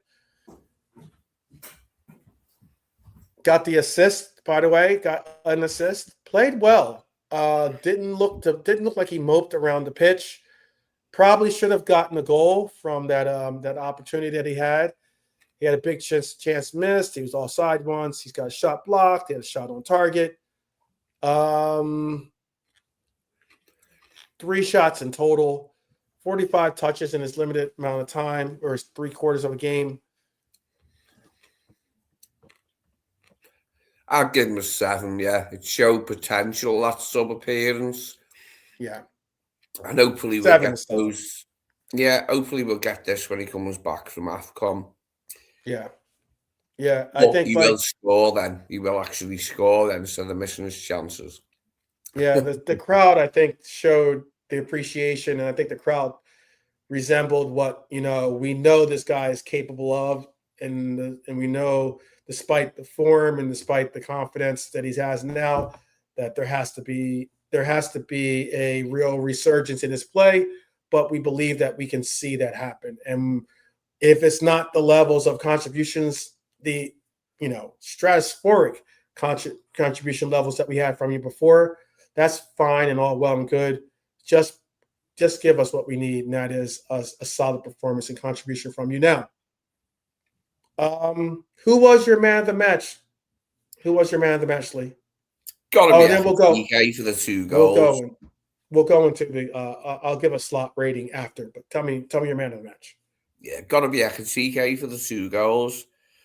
Other players performed well too, but he was the main man because he got the job done for us. Like, he converted the chances that he got. Okay. Like I said, I wanted to give Curtis the man of the match because I just liked how he. I just know there are, and again, I remember what the comedian KG, I think his name is, or something like that. How he's been on this campaign, this agenda-driven campaign, talking trash on Curtis Jones, and Curtis Jones, it says, how do you like me now, baller? How do you like me now, baller? I'm a rock and roller. All right. But I'm gonna give it to Ekitike. Ekitike gets the man of the match. You can't go against a man who's scored back-to-back braces, and is giving his all so much onto the pitch that his legs were shaking.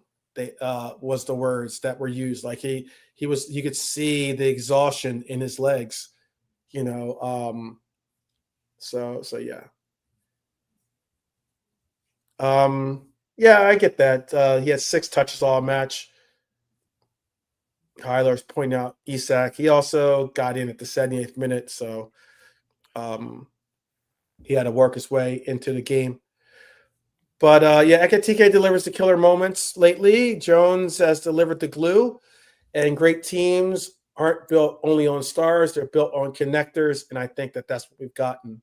So if you don't want to give a man of the match, that's okay. I'll give you a little bit of room out there, especially if you're watching this on the replay and you want and you do us the blessing of giving a comment. Give me your 3 top performers then today. If you don't want to narrow it down to a man of the match, give me your 3 top performers, and then one player you still need to see more from, maybe something like that. But all right, let's transition. Deep breath, people, because we're a little bit over 2-hour mark, so we're gonna be closing out the show here pretty soon. But here was a funny thing. I guess I wanted to make sure we have a little bit of like levity and some fun on the show as always. Keep it bright and keep the show engaging. There were some that were saying that maybe Virgil needs a change. Virgil has had some bad performances, some lackluster performances this year. He's had some great performances this year. Our captain has been questioned by those of whether he has real leadership or not. Also, may I point out that our captain was reported to be the peacemaker that made the detente between Salah and Slot. Not Hughes, not Edwards, not even John W. Certainly not Slot. The person that was the man that went and got this meeting to happen was Virgil van Dijk, our captain, my captain. May I be as bold to say your captain? Okay. But a little fun with it. We'll have a little fun with Virgil van Dijk and our captain. There was argument that maybe something needs to change. Sometimes you're going through some things.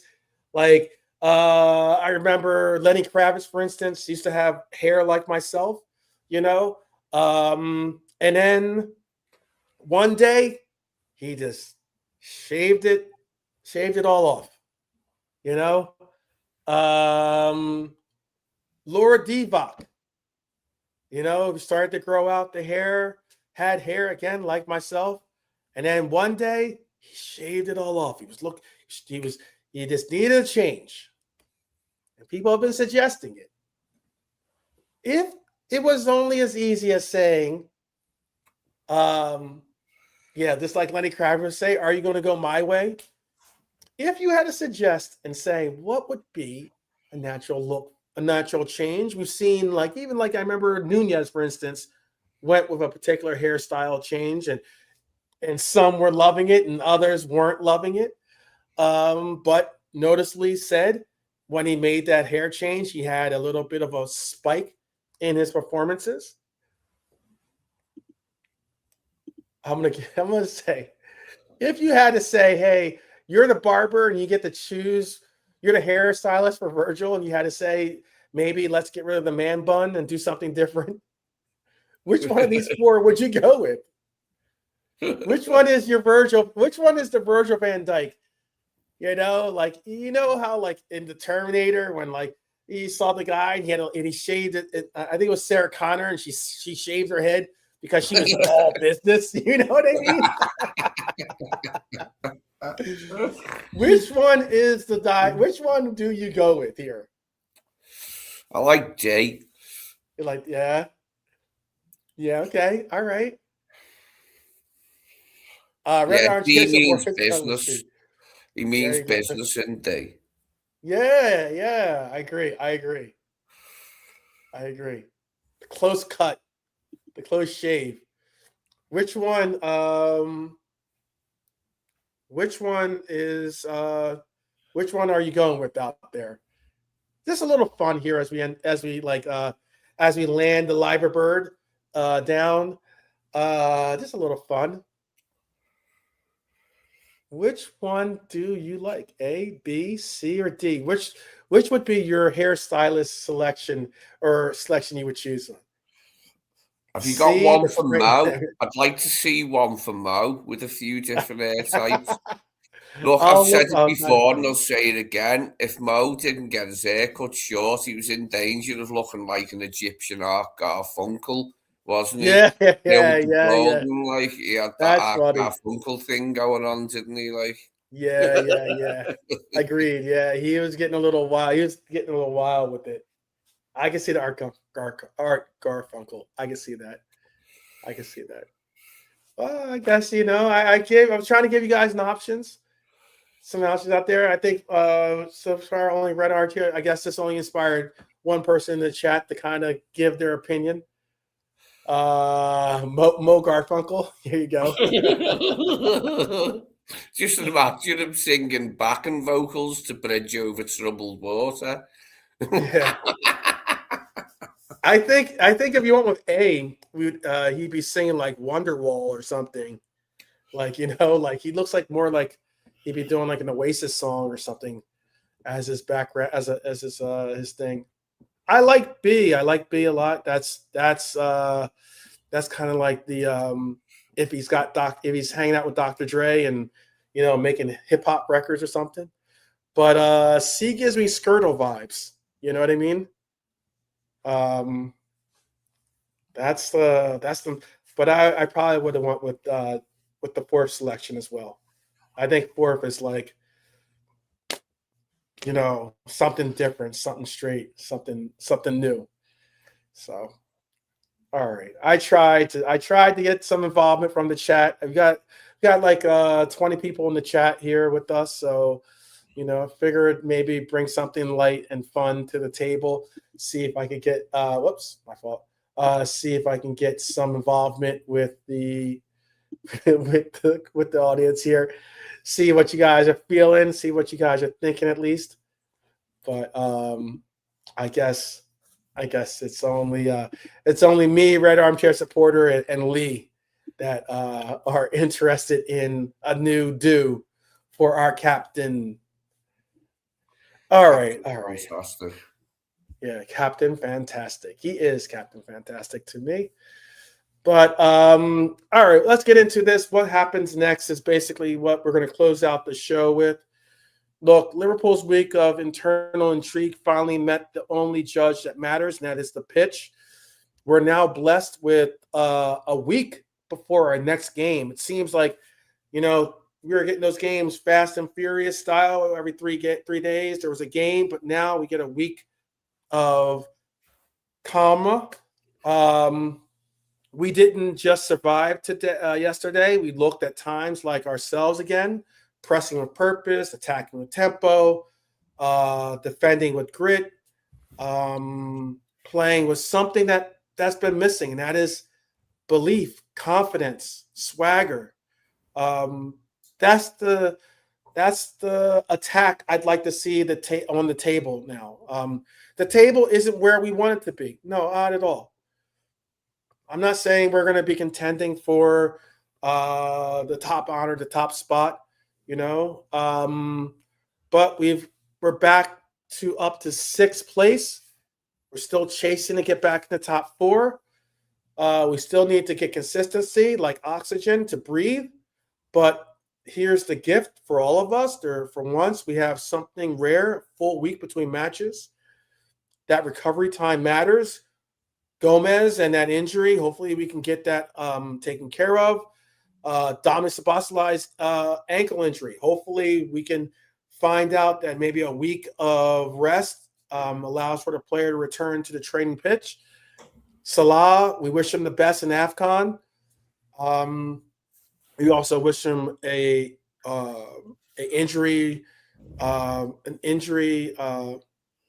free role or a position out there. But the squad gets rest, the system gets rehearsal, and then we go into London to face Spurs on December 20th. It becomes a real test of whether this was a one-off or a turning point. Oh, I did say we would rate Slot. What was your rating for Arne Slot, by the way, before I give this last couple of bars? I give Arnie a 7 for his master plan. Okay. I'm going to give him a 7.5. I'll give him a 7.5. I wanted to The give him marks will be improving. If we carry on getting victories in a row, the marks will be improving game on game, I must say. But for now, I'll give him 7 for his master plan. He's got a lot of work to restore the already exhausted credit he had in the bank for the great season last year. He's got a lot of work to put in. He looked more relaxed in the press conference, didn't he? After getting a few wins together, like, you know what I mean? Yep. He looked a bit more relaxed, like, which was nice for him. Yep, agreed. Definitely agreed. But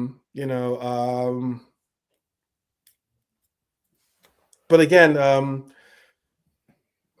if we go to Spurs and repeat the control that we saw yesterday, repeat the intensity, repeat the identity that I think we're starting to form and shape into this club, reestablish in this club, then the story changes on our Arnie Slot. Maybe moving on to a different coach, maybe that story dissipates and becomes something of yesterday's headline. But we hopefully are beyond this gossip story. We're hopefully into the real story that we all want to engage in, and that's the only story Liverpool should ever care about. And beyond that, Reds, I'd say we move, we build, we fight, but all that considered, we walk on together. Let me emphasize that. If it's your first time watching this channel or being a part of this, if you're a Red, hit that subscribe button, hit the like button, simply because you're a Red. Because you're helping out not only a fellow Red, but you're supporting a community that has some of the best characteristics of our club amongst it. We have I think easily our community in this channel is a blessing and a godsend to the internet, considering the character and the climate that you normally see on other channels. It's chaos. It's all about drama. It's all about nonsense. It's all about sometimes visceral moments or vile moments. This community is about upliftment of each other, support for this club, and absolutely about recognizing that we're all Reds, and it means something. It is, as a former player once said, but I still believe holds the true acronym of what this team and club represent.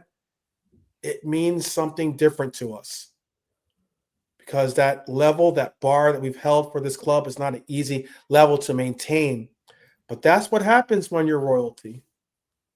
That's what happens when you're English royalty, European royalty. And ultimately, what it comes down to is you'll never walk alone should always mean something. And it does to this channel. It does to me. I know it does to Lee. It does to the other panelists that joined the show.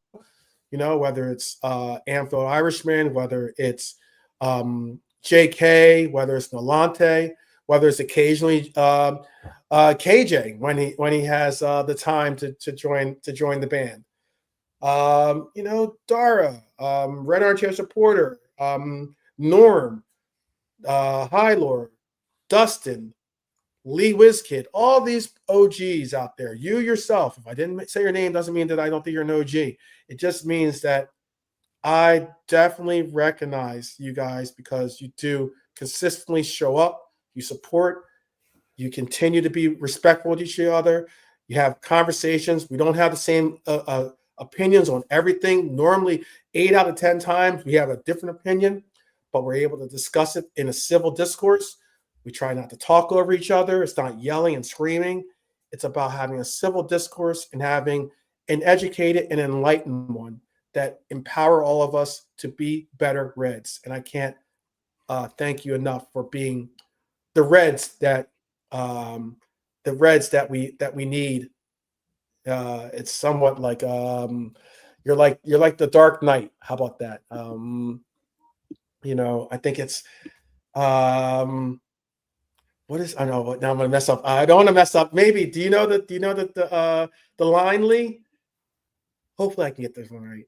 Do you know the line? The Dark Knight. What it's it's because I'll put it into Liverpool's terms, because I think you guys out there are the heroes Liverpool deserves, but not the one it needs right now. So we'll have to let those chase us. Ah, yes. I know it So he now. I can know it take it. now. Because he's not our hero. He's a silent guardian, a watchful protector, the Red Knight. How about that? There you go, a little poetic romanticism for you. I don't know. I'll work on it. The hero we all deserve is Arnie. He's got to make a comeback, hasn't he? Like, and be our hero. Absolutely. And shut people up. That would You'll be see that would be a great script, wouldn't it? Like, that would be an excellent script. It will be. It will be. It will be. But all right, to my Red Knights out there, bravo to you. Definitely, we'll see you tomorrow. We'll have some further updates on the injuries. We'll also obviously touch base, review what's going on in the rest of the league. Peek at some of these rumors for the upcoming January window. Also, a lot of fun stuff. Let's hopefully, maybe we'll have which haircut you go for Mohamed Salah, which haircut he should maybe come back with from AFCON. Maybe because that's what he did before. Well, he's got to do the Garfunkel for me. He's got to get it dyed blonde, like, and have it big, and that's so you know what I mean. All right. One of my favorite, I love Simon Garfunkel, but I love Bright Eyes. I have since I was a little boy. That came out when I was about 7 or something. Watership Down with a load of rabbits who have to go through a lot of terrible stuff, and that's the theme tune to it. Like Art Garfunkel, Bright Eyes. Oh, his voice is angelic in that. Like, the verses get me. Don't like the chorus so much, but the verses are really cut you in too. I want not a Simon Garfunkel song, but a Paul Simon song, who was Simon Garfunkel. So there's some relation. Simon Garfunkel's old partner, Paul Simon. Hopefully we can get them to do. Rather than you can call me Al, maybe you can call me Arnie or something. And yeah. Get Chevy Chase in on it, like get Chevy Chase and Arnie Slot, and Chevy Chase can do his antics beside him. Do something crazy. All right, people. Everyone could look that one up. I'm sure some know what that song's all about. You can call me Al, but that video was pretty crazy. But again, people, I appreciate each and every one of you. We'll be back tomorrow. Definitely. Until tomorrow, always take care of yourselves, take care of your loved ones, and if anything, up the Reds each and every time. And we'll see you tomorrow. Take care, guys.